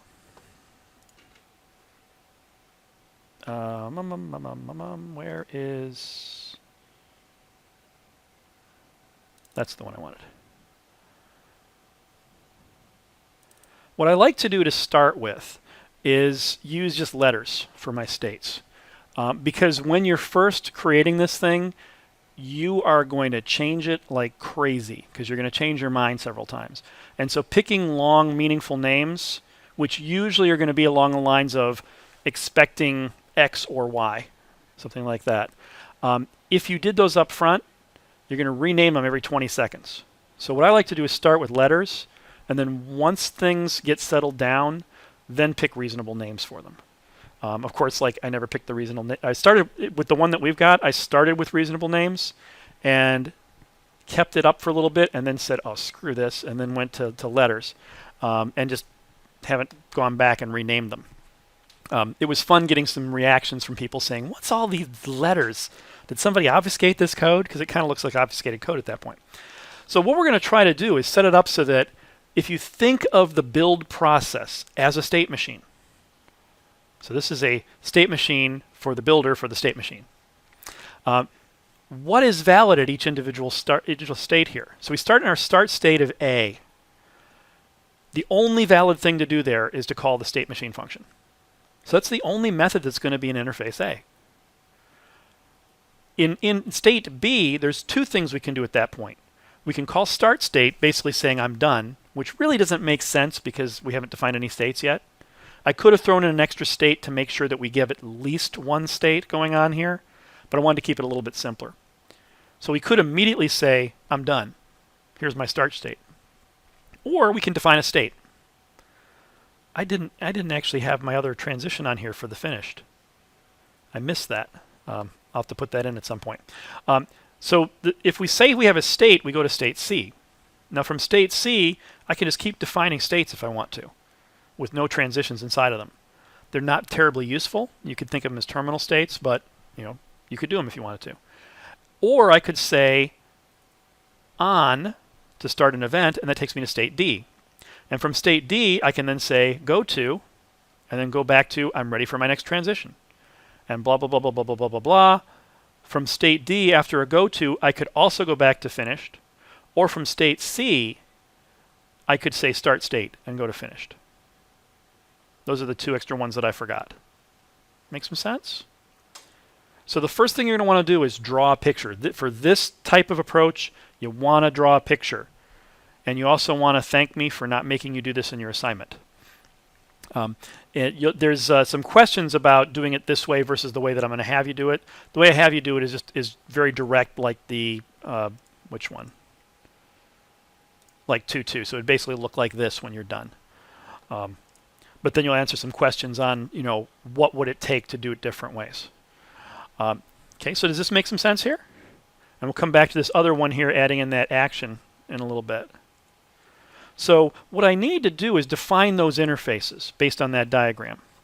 So I'm going to come down here and say I have interface A, and he has state machine as his only possible transition out of there. So fun state machine. And state machine is going to return a certain type of interface. So when we have state machine, we go to B. And now let's define interface B. And from B, I can have state or start state. So state or start state. Start state is going to go to finished. So it's not going to return an interface. He's going to actually return the state machine itself. And state is going to take me to state C.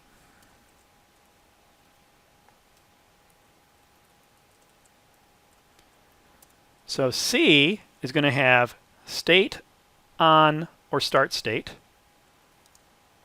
Let's see, is that right from here? So once I'm in a state, yeah, so I can just go to start state at the end there. So I can say state on or start state. So start state is going to do the same type of thing.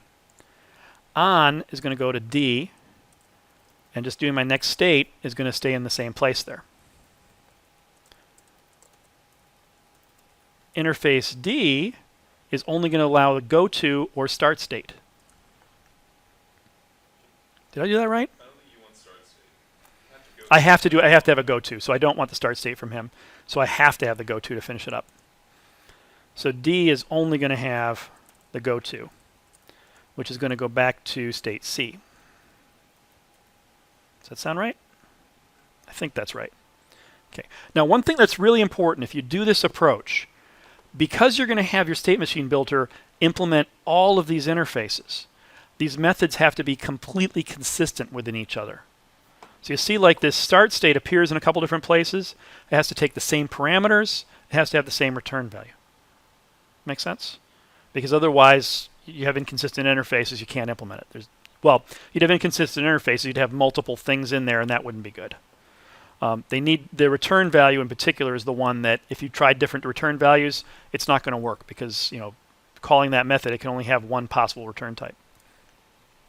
Now, the values coming into these, obviously I didn't have them listed on this diagram. So some of these are going to have some values.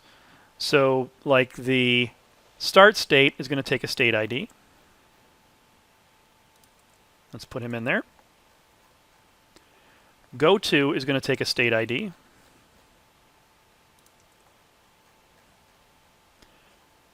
On is going to take an event ID. Whoops. State takes a state ID. And I think that's it. Boom. Boom. Just like that. So now we have our interfaces defined. Now we have to have our state machine implement these guys. And all he's going to have to do is return this for these. The only thing I'm really changing are the return types on these methods. Now, if any of them had an equals, if it was just method function name equals something, I would still have to explicitly put in the return type so that the caller is limited to a certain set of functions. So I'm going to come up here and say state machine builder is going to implement A, B, C, and D. And we'll notice we're already having some issues. So this guy here, he hides a method. In Kotlin, you have to explicitly say override in front of there. And state machine is going to return a state machine builder. Is that right or no? State machine returns a B. Let's make him be a B. There we go. I'm going to put override in front of each of these other guys. Get that out of the way.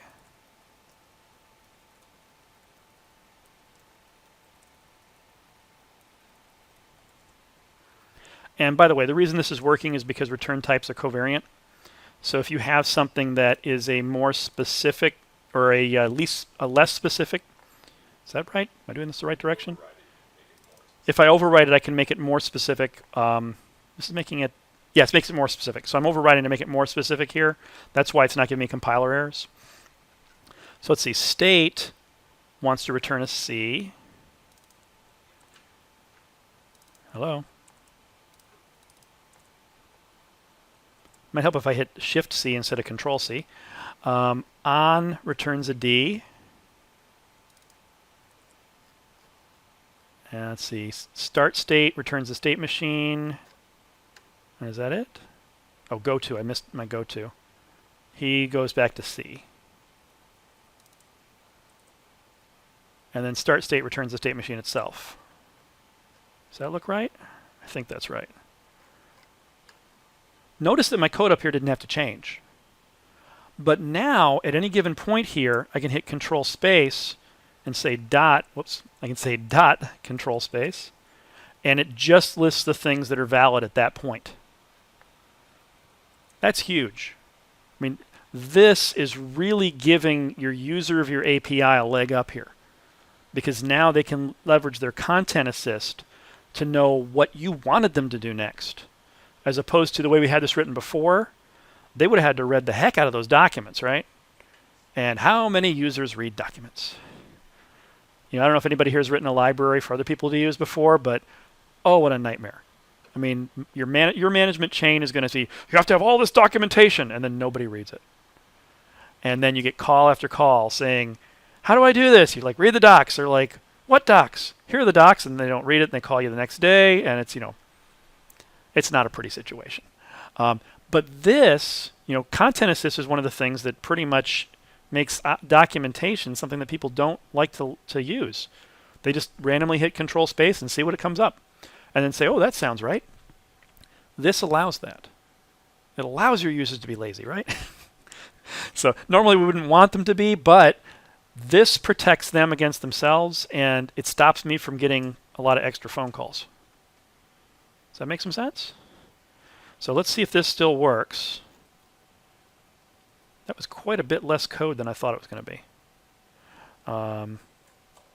Let's add him into here. Oh, I didn't run 2.4, did I? Is 2.4 the token one? Yeah, there wasn't really a whole lot there.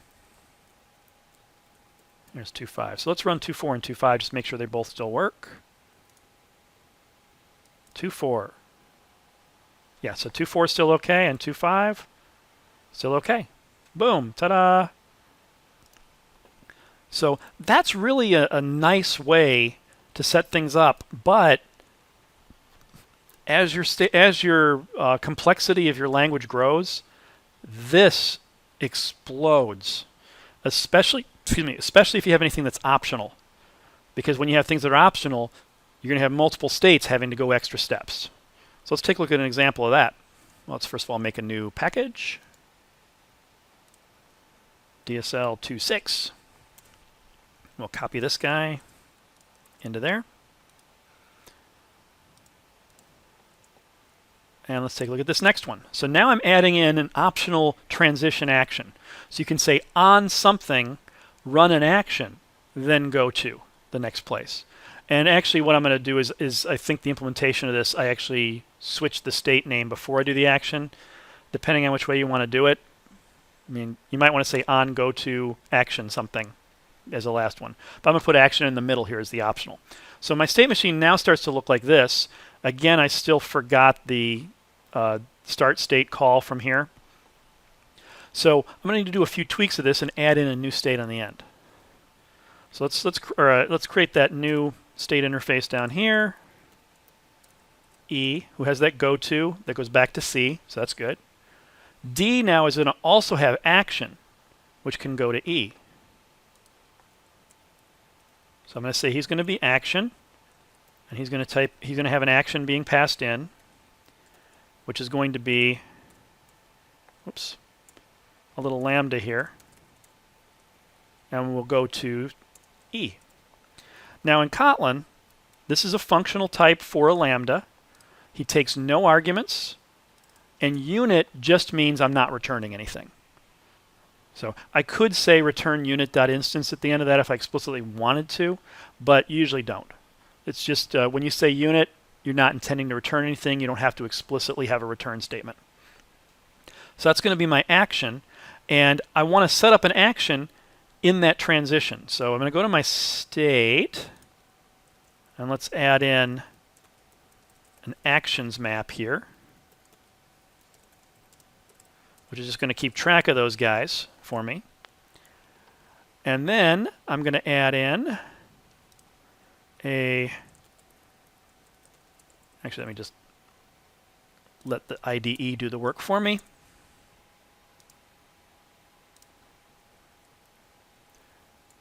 And so inside here, I'm going to say take my current state actions,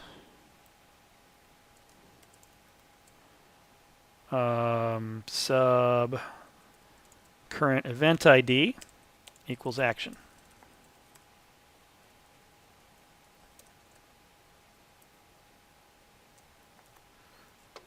And I have to return this.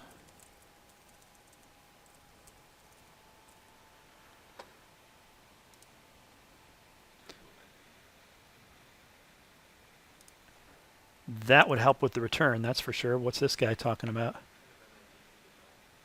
Oh, there we go. Thank you. See, you guys are doing better at Kotlin than I am already. Okay, so that should allow us to have that action in there. And let's set up that handle method in my state machine to execute the action. So I'm going to go ahead and do it as a pre-action. So we'll say inside here, state.actions sub event ID question mark dot invoke. So because I have that possible question mark there, I have to explicitly say invoke. If it wasn't nullable, I could just say paren like a function call. But because it's nullable, I have to explicitly call invoke to run it. And so that should print out whatever's in there.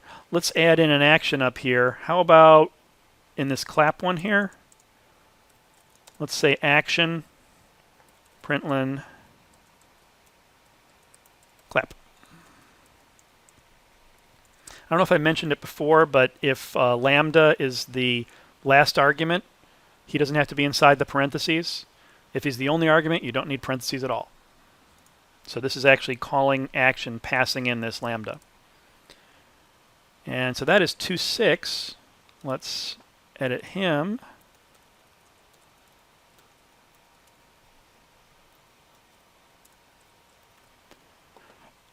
And we'll refresh and run. And we have our clap. So that all seemed to work. Make some sense? Okay. So the bigger the language gets, this one's going to be a little harder for you as the API developer. It's still going to be a lot nicer for the person who's writing the code, though. Okay. They're trade-offs, right? In case, go ahead. Somebody's got to do the work. Somebody's got to do the work, yeah. But the difference here is going to be you're helping your user get things a little bit more right. And you're, in this case, the user is getting the trade-off of compile time checking now for runtime checking, which is huge. I mean, that's a huge benefit to the users there. I think it made the stuff that we're doing with the state machines a lot easier to deal with until you have to go in and add a new function to the state machine. That it's, we're getting enough size there that gets a little painful. But it's still, I mean, it's hard to get it wrong using this approach for the user of the thing. Okay, make some sense? Questions on that? Okay, let me see what the next thing I wanted to talk about here was. I think I'm almost done for tonight. Had the tokens and the object scoping, progressive interfaces.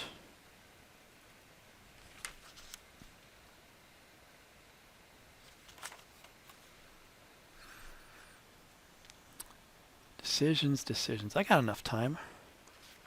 I'm going to go ahead and hit that. Okay. Now, another approach that we saw last week was using the built-in DSL capabilities inside Kotlin. And what we can do is set this up so that instead of this being a list of explicit calls, it can look a lot more... Oh, geez. Let me turn off that drag and drop before I do that again.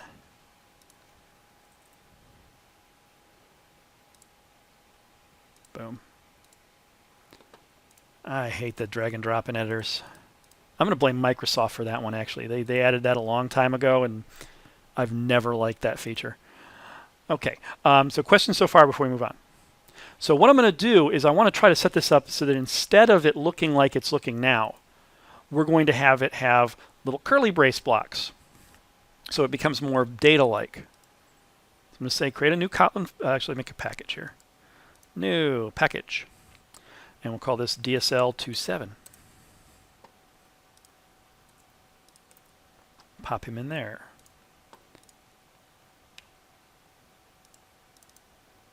Okay, so what I'd like this to look like is instead of being like this, what I want to do is say, and then inside there, start equals states dot not powered, and then state with some stuff inside there. How do I want to word this?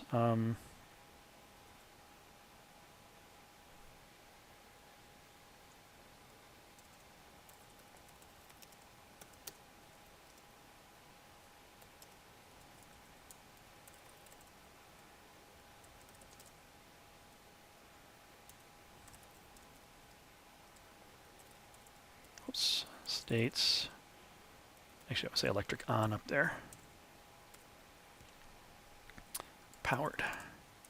Something kind of like that. So I wanted the structure to look something like that, which looks a lot more like a data definition, or what you might see. It almost looks like JSON. So doing something like this is going to require using builder support, extension methods, and lambdas to set this up. These curly brace here, they're lambdas. That's all they are. And the trick that we're doing here is we're passing in whatever the receiver is for transition into these guys. So inside of state here, we're going to have a state object we're working on, a state builder. And that state builder is going to be the thing that has this transition method on it. So state builder gets passed in as this. I'm sorry, I'm going the wrong way on this. Yeah, that's not what I meant. The transition method is going to create a transition object and then pass that in as this to this lambda. So this is the same thing as saying this dot on, this dot go to, where this is that transition. For the state, when transition is called, the transition is going to add itself to that current state. So this actually will create a really nice roll-up. Structurally, it's a lot more similar to the nested functions approach, because that's actually what we're doing here. But it doesn't quite look like it. It really looks like nested objects that we're building up. Before I hit this approach directly, let me show you a way that you can do something like this in Kotlin without setting up the DSL support.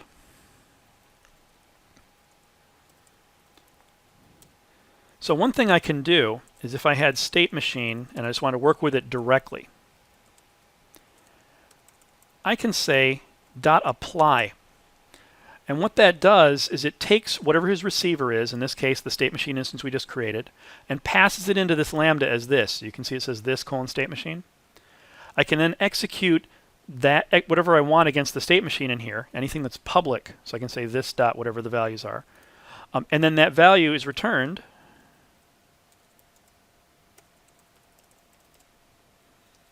kind of like that.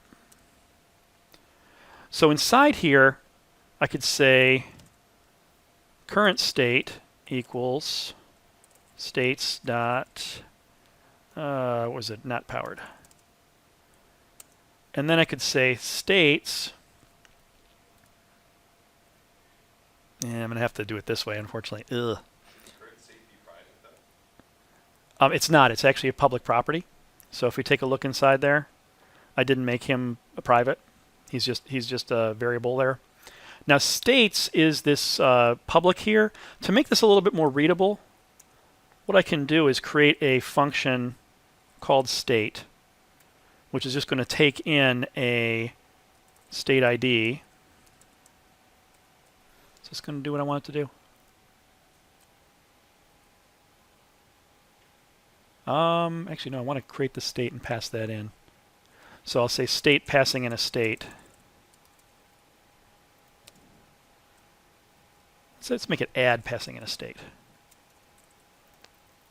And then inside here I can say states sub state dot state ID equals state.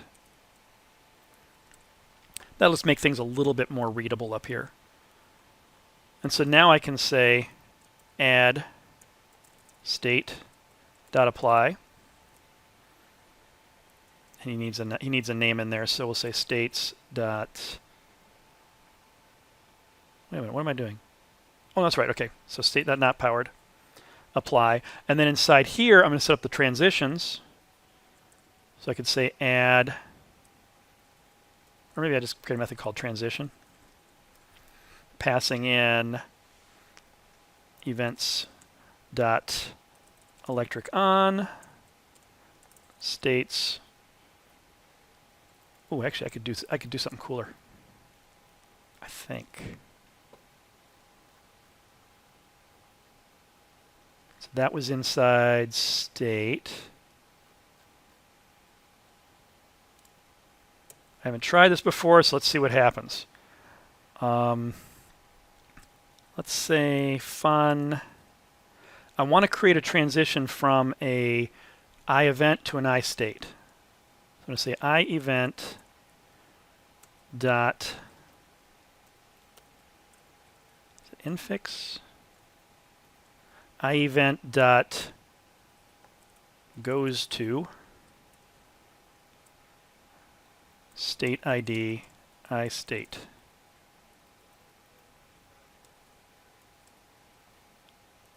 And that's going to return a pair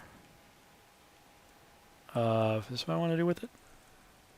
No, I'll just add it in there. So I'll say transitions sub this equals state ID.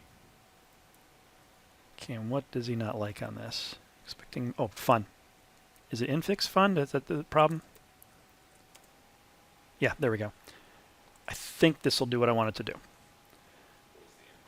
So infix says that I can actually use this in between the operands. So I can say the receiver goes to the state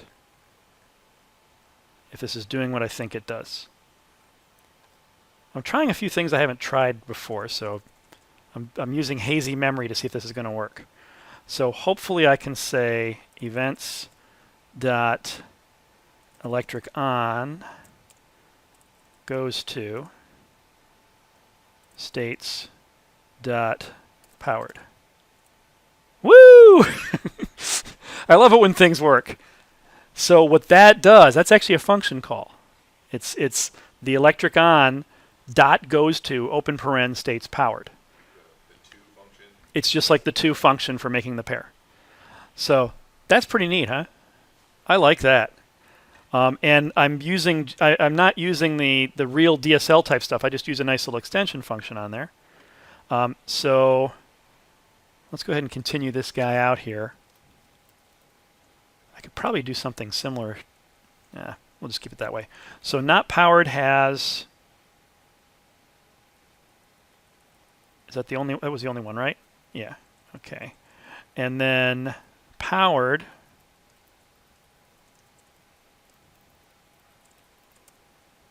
we have electric off goes to not powered. And then we can have clap, not electric clap, goes to lights on. And then here we can say lights on. We have electric off goes to not powered, clap goes to powered. Something like that. I think that's all of it. We lost our action. Oh, I lost my action. So we're going to want to say, how could I do that? I'm going to go ahead and let us lose the action for the moment. You add like a I could add another. something What's that? goes to this with this. Or Yeah, I this or could, but something. then this would actually have to create an object to do that, which I could do. That was, let's see, where's my go-to? There he is there. So right now he's not returning an object, but if I created a little dummy object here, so we can do something like a transition thing, and then I like to be wordy, why not? And we'll say infix fun, or actually it's not a I won't need an extension method on it, so I can just say infix fun because transition thing is the this coming in. And executes action.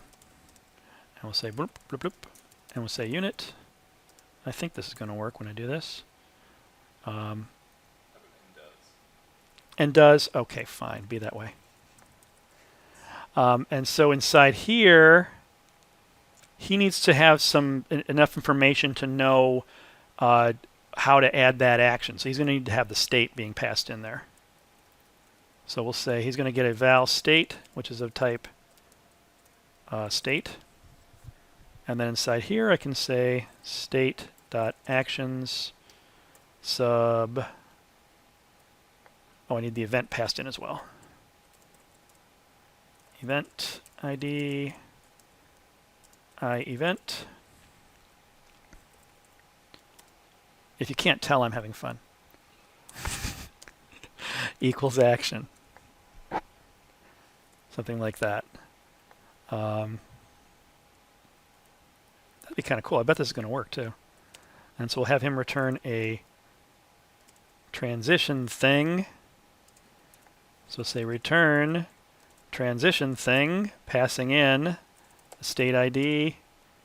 Oh, actually, I want the state. Oh, I don't have a state. Oh, it's this. Duh. Thank you. I am asleep. Yeah, this is the. Oh, this is the event. Oh, can I do the at here?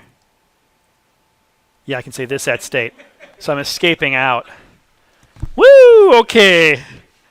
I like that better than state.this, but you know it's still. And what else does he need? He needs the event ID. So it is this.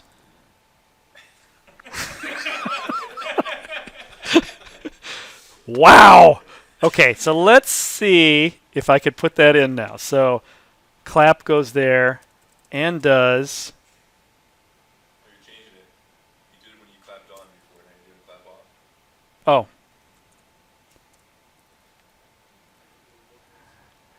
We only did clap on before there was no So clap off. and does println clap.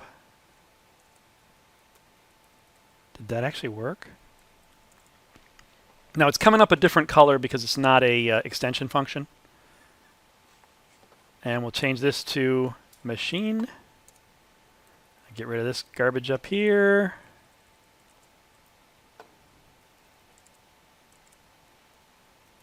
That's really not bad.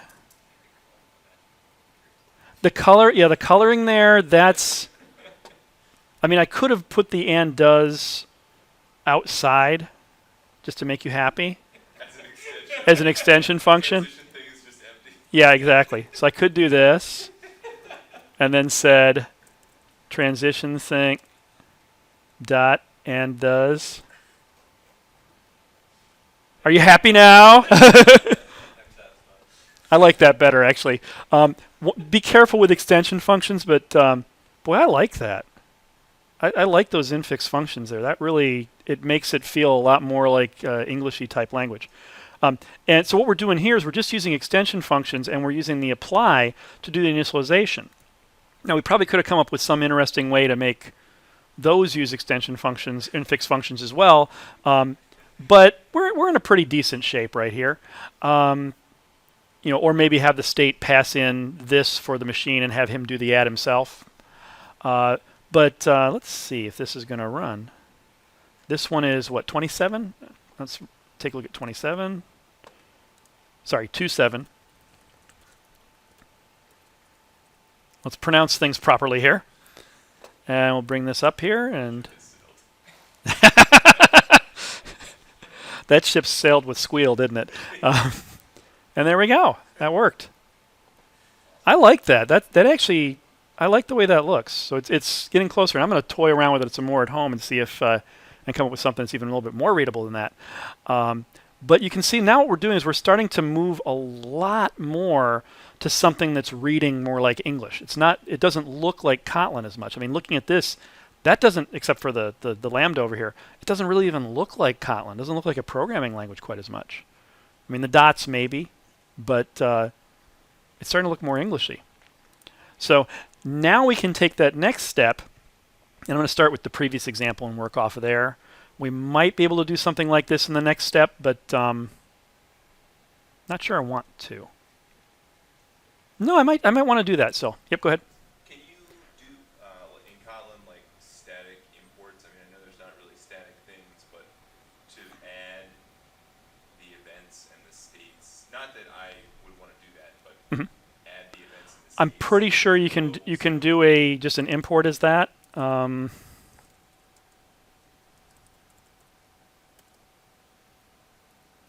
Maybe not. Oh, might help if I actually did that before my type definitions. It probably is going to have to be states.events.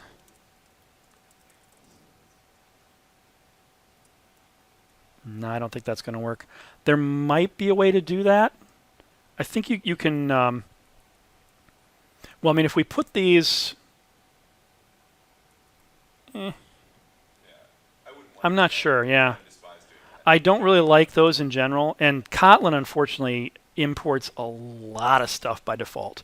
There's a whole lot of default packages it uses, as opposed to Java, which is just Java lang, which I still think is too much.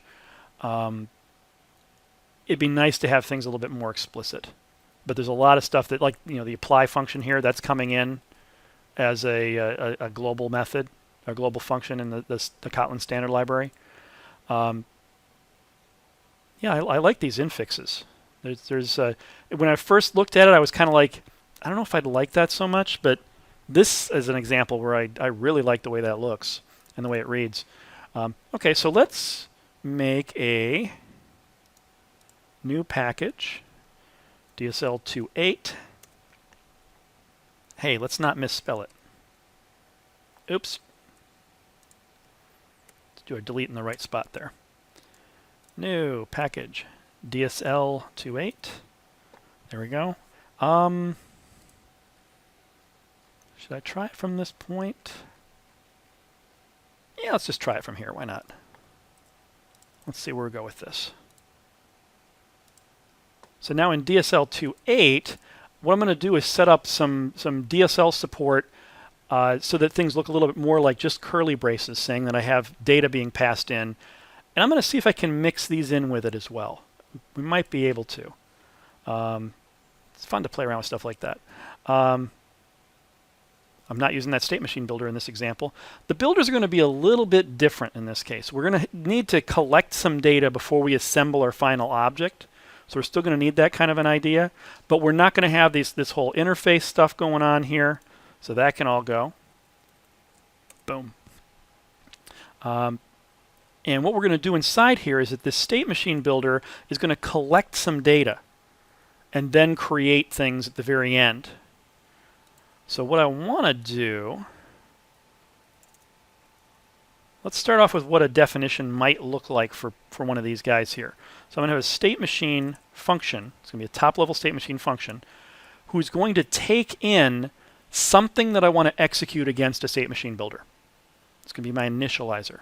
So I'm going to say he's an initializer.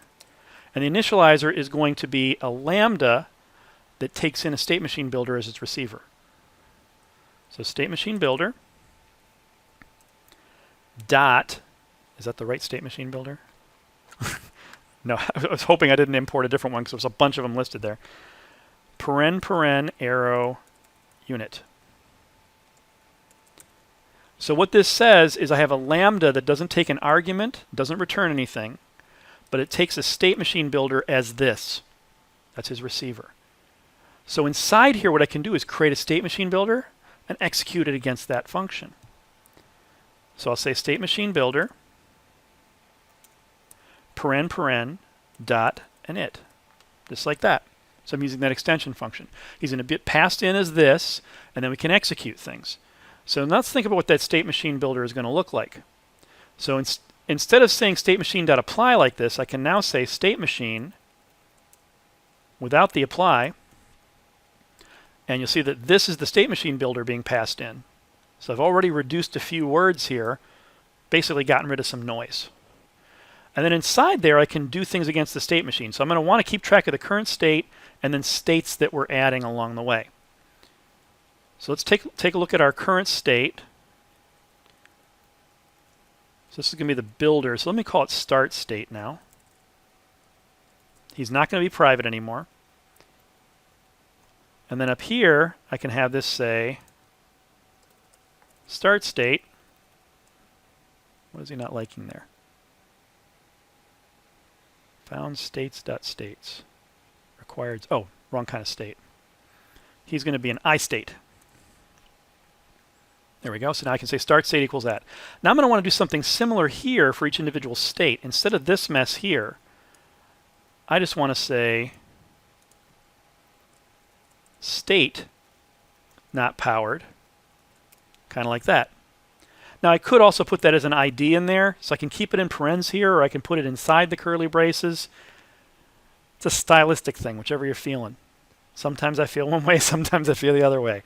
Not quite sure at this point, but I think I'm going to keep it up here as more of an ID for it. Yes? So why the state surrounding states not powered? Why not just states not Because I need a function. So I'm going to actually still have to have a function that's called here. So inside of the function, I can take that initializer as a receiver and then create my state instance. Unfortunately. Yeah, because this guy here itself isn't going to act as a function. And I don't think I could create an extension function on this guy that's called .create. I'm on the fence on which way I like that. It's a tricky call because I could use an extension function there to do that. It wouldn't bias a whole lot here. I mean, it would look more like Just maybe look a little more like English. that, or define or something like that. So I could probably do something like that.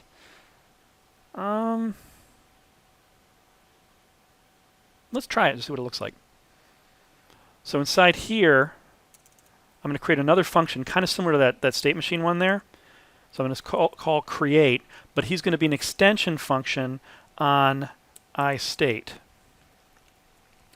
He is going to take an initializer, who's going to be an extension function on a state builder.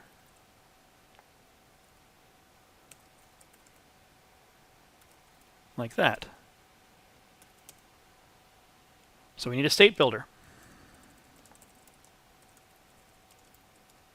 We'll just put them up there for the moment. And then inside here, I can say state builder init. Like that. Okay, so far so good. Now this state machine on the outside is going to have to do something after it initializes. It's going to actually have to do the build, right? Create the actual objects. So I'm going to say state machine builder init. Let's actually create a val builder equals that. And I can say builder.init. Well, actually I can do it this way. No, I'm going to do it separately. Return builder.build. Oh, come on, fingers. You were doing so well for a little while there. Like that. And so inside here, he's going to have a fun build method, which is going to return a state machine. And we'll fill him in a minute. Okay. And this whole thing is going to return a state machine, like that. So up here, I have val machine equals state machine, so it's going to get that back. Setting my start state, have my create method there, passing in the state builder. That's not bad. And then inside there, I'm going to have my goes to fill the data in the builder. So that's going to be in my state builder. So where did I put my goes to? There's the end does. Here's the goes to. So this stuff's going to go into my state builder. Oops, did I miss that? Oh, no, it's there. Okay. So we'll get rid of him. So we're going to have transitions that we keep track of, actions that we keep track of. Here's my goes to. This is going to be state builder. Let's use that transition thing the same way we were doing before. So I'm just going to move him up there.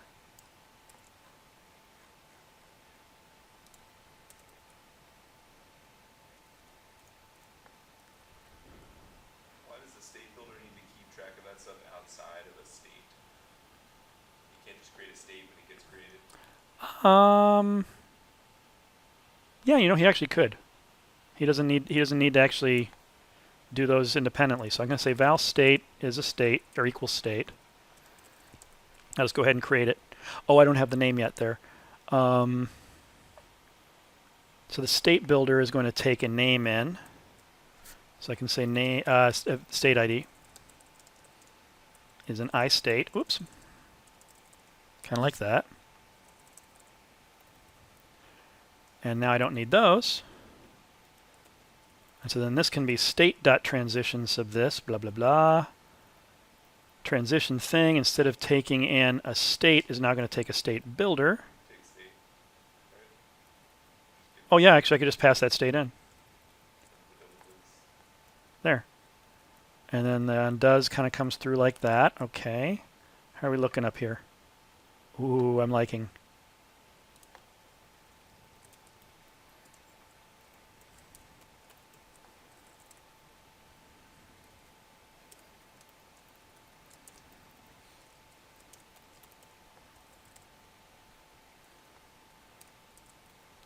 Okay, now I know I've missed a hookup here somewhere. So these are creating these states. Am I putting them into the state machine yet? I think that's the piece I'm missing. So in the state machine builder, I have my create, which is creating my state builder. I need to pass in the state ID, which is going to be this. That creates my state, and then I want to take that. So state builder init. It's going to set up the data there. The state builder, I can then have his fun build equals state. And so I can do the same kind of thing here. Val builder equals that. Builder.init. And then I want to add that state to my state machine, which I have not created yet, have I?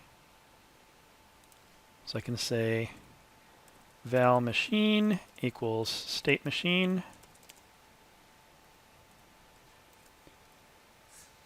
How many machines do I have floating around? I have a lot of machines floating around.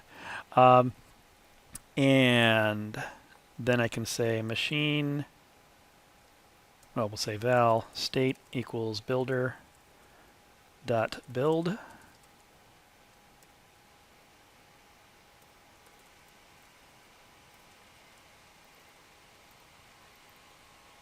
What was going on there? Why is IntelliJ going off in the weeds? I must have hit some weird key. So then we'll say machine dot states substate dot state ID equals state. Does that sound right? And then build is just going to return machine.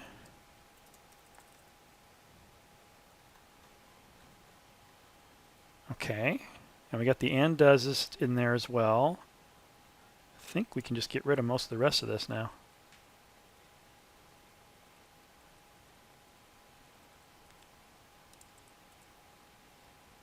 Now notice through all this, we haven't really made much in the way of a change in our semantic model.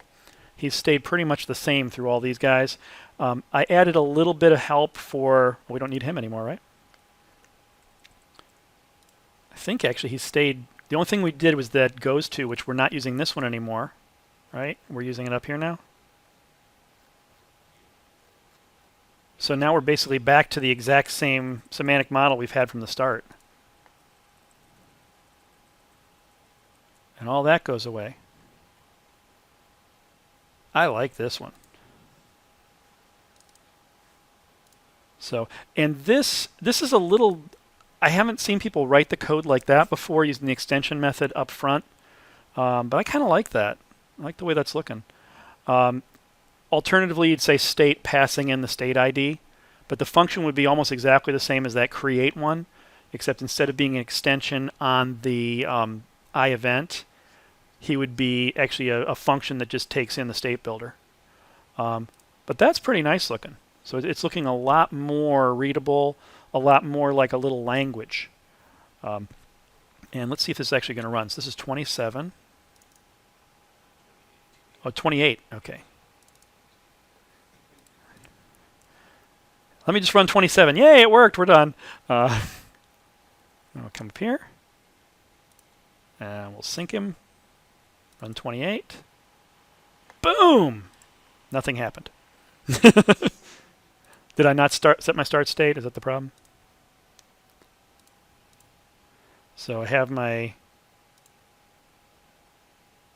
build is the state for the state builder. The state machine builder creates my machine. I didn't add the start state. Yeah. So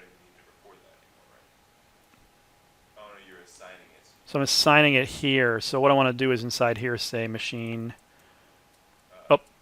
in the build.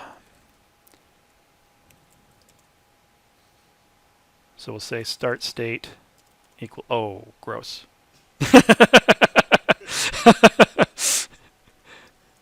Let me just be explicit about it, a little bit more readable. Apply could work there, but then I'd have to escape the this for that to work. So we'll say machine dot start state or current state. Oh, duh. So I can do that. It's current state equals start state. State machine doesn't have, it has a current state. Why do we change the current state from start state? Well, the actual machine itself only keeps track of what state he's currently in. So I just start there. So I think that'll do it. Yay! I like it. Oh, did something not come up? Oh, no, never mind. It's just the compilation. So. Yep. Ta-da! So I kind of like that one. So this gives you an idea of some of the things you can do with internal DSLs. And we've kind of built this up in several different ways. Not every language is going to support all these types of features. Kotlin is, between the extension methods and the being able to use them inside those initializers, it's pretty nice there. One little negative is right now, we're not nesting very much here. But if we had deeper nesting, one of the problems is that the inner nesting guys here can call functions on the outer nesting guys. They still have visibility. So there is an annotation you can apply called DSL marker. And what that does is you define a new annotation that has DSL marker on it, and then you apply that annotation to your model objects. And Kotlin will then say, I'm inside a method that's taking that DSL object, the builder, only allow methods that are inside that builder here. Don't allow anything in nested scopes or enclosing scopes, which is a nice touch because then it gets rid of any potential confusion of calling things outside of your block. And it looks a lot more like just a DSL. I'm really liking this combination that we came up with here. I think that's a really nice way of kind of mixing and matching Englishy sounding things. Yes. Are we going to look at some of this in like a functional language? Like a completely functional language? Well, I mean, Kotlin can be used as a functional language, but we could use different languages for that. Well, Scala is kind of a combination. I'm not a huge fan of Scala. Haskell or OCaml or something like that? I'm not a huge fan. Well, first of all, I don't know Haskell. I know a little OCaml, but not much. I can't say I'm a huge fan of much more functional languages. And it's not, I don't want to fault the languages themselves. It's like saying PowerPoint is evil because people misuse it. It's really the people, a lot of the programmers, they tend to try to get clever. And it lends itself to cleverness. I'm doing air quotes here. You can't see it on the video, but and it causes so much grief. Just, you have to really be an expert in the language to figure out what 2 lines of code mean. And we want to try to get as much away from that as possible. Now, some of what we've just done here with this stuff, these guys here can be really daunting when you first look at them. I mean, when the first time I saw something like this was just a couple months ago. And when I was trying to just parse in my head what the hell that means, I mean, that parameter coming in, I mean, it's really not super obvious. I wouldn't say it is even close to obvious. Once you get the hang of Kotlin syntax and say, okay, let me just break it down into pieces here. This type dot means it's an extension function. And then here's the type of that function.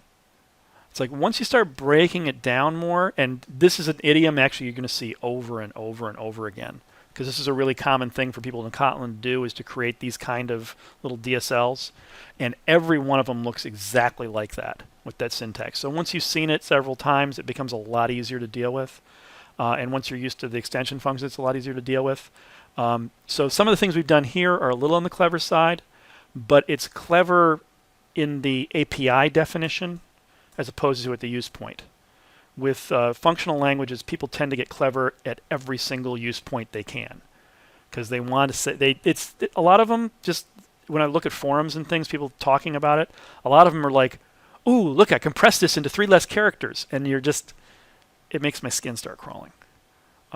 So, but yeah, in other types of functional languages, some of them have some facilities where you can do very, very similar things to this. Lisp is one. I actually like Lisp. It's been a while since I programmed in it, but it was very nice because there's really no distinction between data and code in Lisp, and it's once you get past nesting hell with the parentheses, especially if you have a Lisp that allows you to use alternate brackets. You can use like brackets and curly braces in addition, so you can actually match them up visually. It's really kind of elegant. The big difference is though that it being reverse, it's more of a reverse Polish notation type language, and that's one of those ones that it takes a little while to get used to seeing function name argument argument argument just the way it looks, especially when it's normally stuff you see as infix. You have a plus and then x and y. It takes a little while to get used to. But yeah, I wasn't really planning on getting into other functional languages. I would, like I mentioned before, I'd like to see if I can learn Ruby, and I've had my cautions from the back row, but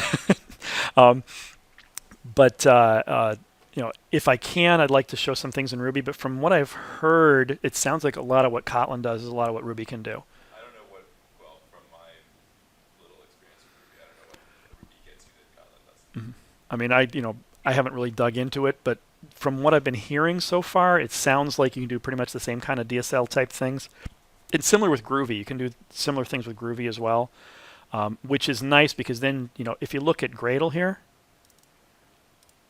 this is a DSL written in Gradle. I mean, this is actually Groovy code right here. It's not something special. So this kind of stuff is doing very, very similar thing to what Kotlin was doing to create a DSL out of here.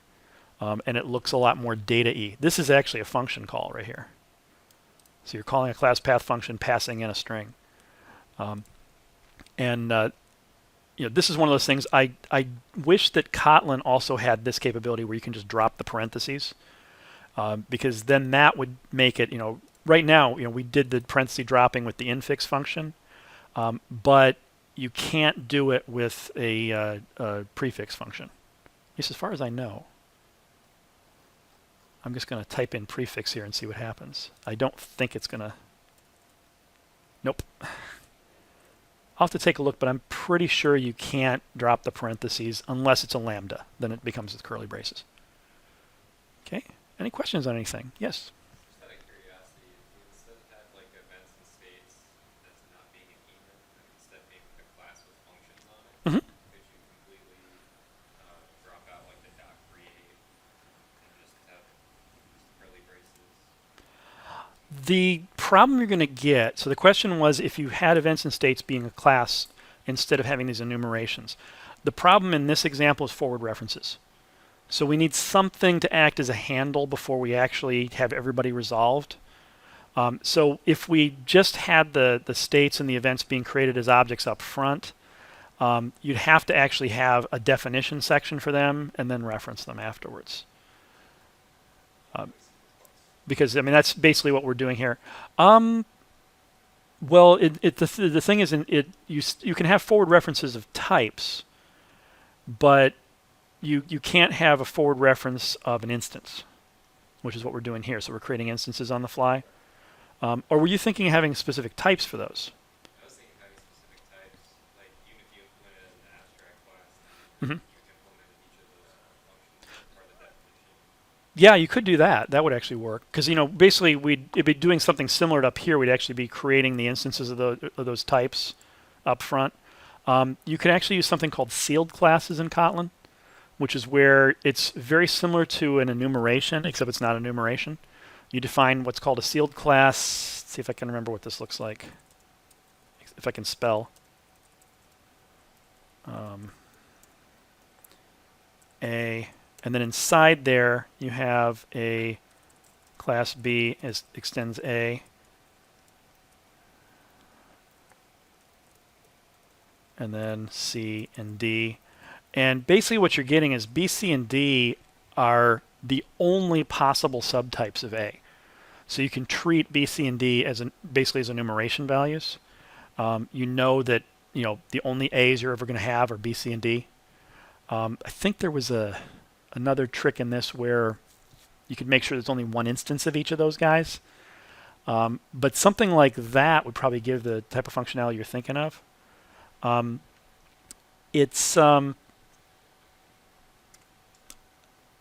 think that might be a little bit more work than using the enums, but I'm not sure. I'd have to actually walk through it and see.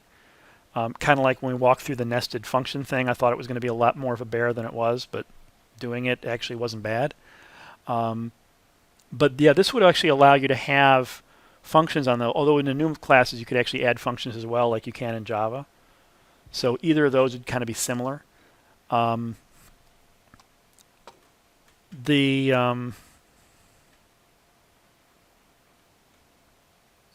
The big thing with the create here was really that it's creating a builder that allows us to plug these guys up. Yeah, actually on this, we wouldn't even really need to have the builder for this guy.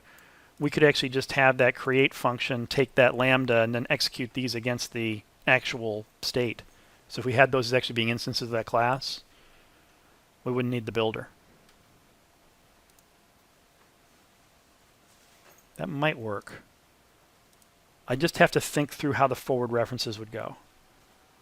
Because that's the biggest concern with this example. A lot of examples you're not going to have forward references. Like the example that he has in the book. And the reason I like to do this example as opposed to the example he has is because this has forward references. His example with like building a computer, it's very there's no forward references in it. I mean, you're just creating, here's a computer, here's a processor, here's the nested chunks of it. So it's a non-issue at that point, which makes things a little bit simpler. But I'll have to think through and see if how changing these to classes would make things change. Yep. When you were, I actually haven't looked at the Blackboard site, but it said something about 1 week for the assignment 1. Is that like due next week? Yeah, assignment 1's going to be for next week. What I have currently up there, because I haven't been able to get the thing to work yet, I'm going to try as soon as class is done. It currently says it was actually due today. Don't worry about that. That was just a placeholder. Yeah, right? Yeah. No, it's due now. You have to get in by midnight. No, it's the assignment, just to give you a really quick overview on it. Let's see. So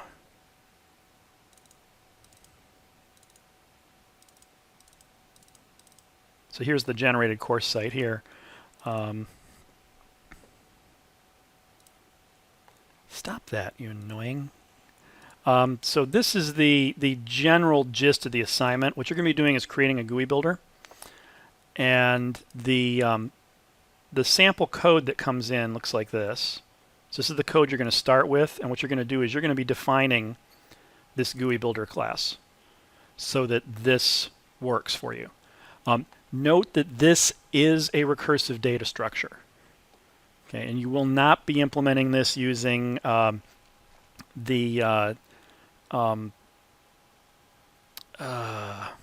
interfaces. Thank you. I don't know why I was blank on that. You won't be using progressive interfaces of this. You won't be using child builders. Actually, I forgot to talk about child builders, but don't worry about it. The thing is that right now, we've been doing everything with one top-level builder. If you have nested data structures, you could actually have child builders that do the building and then kind of propagate up. We kind of did that with some of what we've been working on here, but especially like with the nested functions, we kind of did it as a child builder type situation. But I'm going to have to tweak the assignment a little bit because the questions talked about, hey, if you used a child builder, what would happen? And I completely forgot to talk about that. And it's another one that I've never implemented. So I'll tweak that out of there. But basically what you're going to do is this top section shows you, here's an example of creating a little GUI using Swing. And this is a real straightforward, boom, here's the code type situation. I want to set it up so that you can do this, calling GUI builder north, east, west, south, and so on, and call .show. And this will create the same GUI as the one above it. Okay. You're also going to be putting in, 3 other examples that you create for what GUIs are going to look like. All these GUIs have in them are these functions here. You're not going to have to implement every possible thing in AWT or Swing. We're going to have grid, flow, and border. Those are 3 layouts. Each of those will create a JPanel with that layout inside of it. And that'll look kind of like up here where it says panel and set the layout.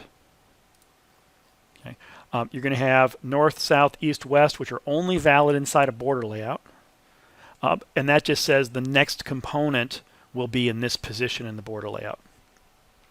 Then we have one type of component, a button. That's the only component you're going to show inside of your GUI. So this thing up here is just a bunch of buttons. This example at the top just has north, center, west, and east. And then at the bottom is a separate little panel that is a flow layout that shifts a grid layout off to the side with the OK and cancel buttons. So the grid layout makes the OK and cancel buttons the same size. The flow layout just shifts them over to the corner. And that's the whole bottom section. The rest of it is just 4 buttons in north, center, west, and east. And show is the one that just says, do this stuff at the bottom down here. So pack the frame, set the default close operation, set it visible. Boom. We're not generating code, we're just taking this and kind of putting it in. Exactly. You're not generating code here. Yeah, code generation comes much later. So you're not generating code. You're just going to do the builder very similar to what we did for, was number 4? No. No, it's 2-2. Was it 2.2? Yes, so it'd be very similar to 2.2. What was 5? Yeah, very similar to 2.2. So it'll be along these lines here. So you're going to create the object and the show just going to make it display. So, and that's really all there is there. I will try again to post that. If I can't post it, let me actually give you the URL here. So it should be javadude.com/DSL class/outline.html.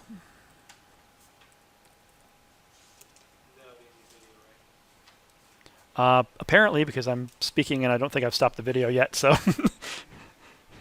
but that's the URL up there. And if you go there, that takes you to the outline that's up there right now. And you can see this assignment listed here. It's going to be due next week, 6/12 by 11:59 p.m. So I guess that's going to be Monday night by 11:59. Okay, any questions? Okay, have a great week.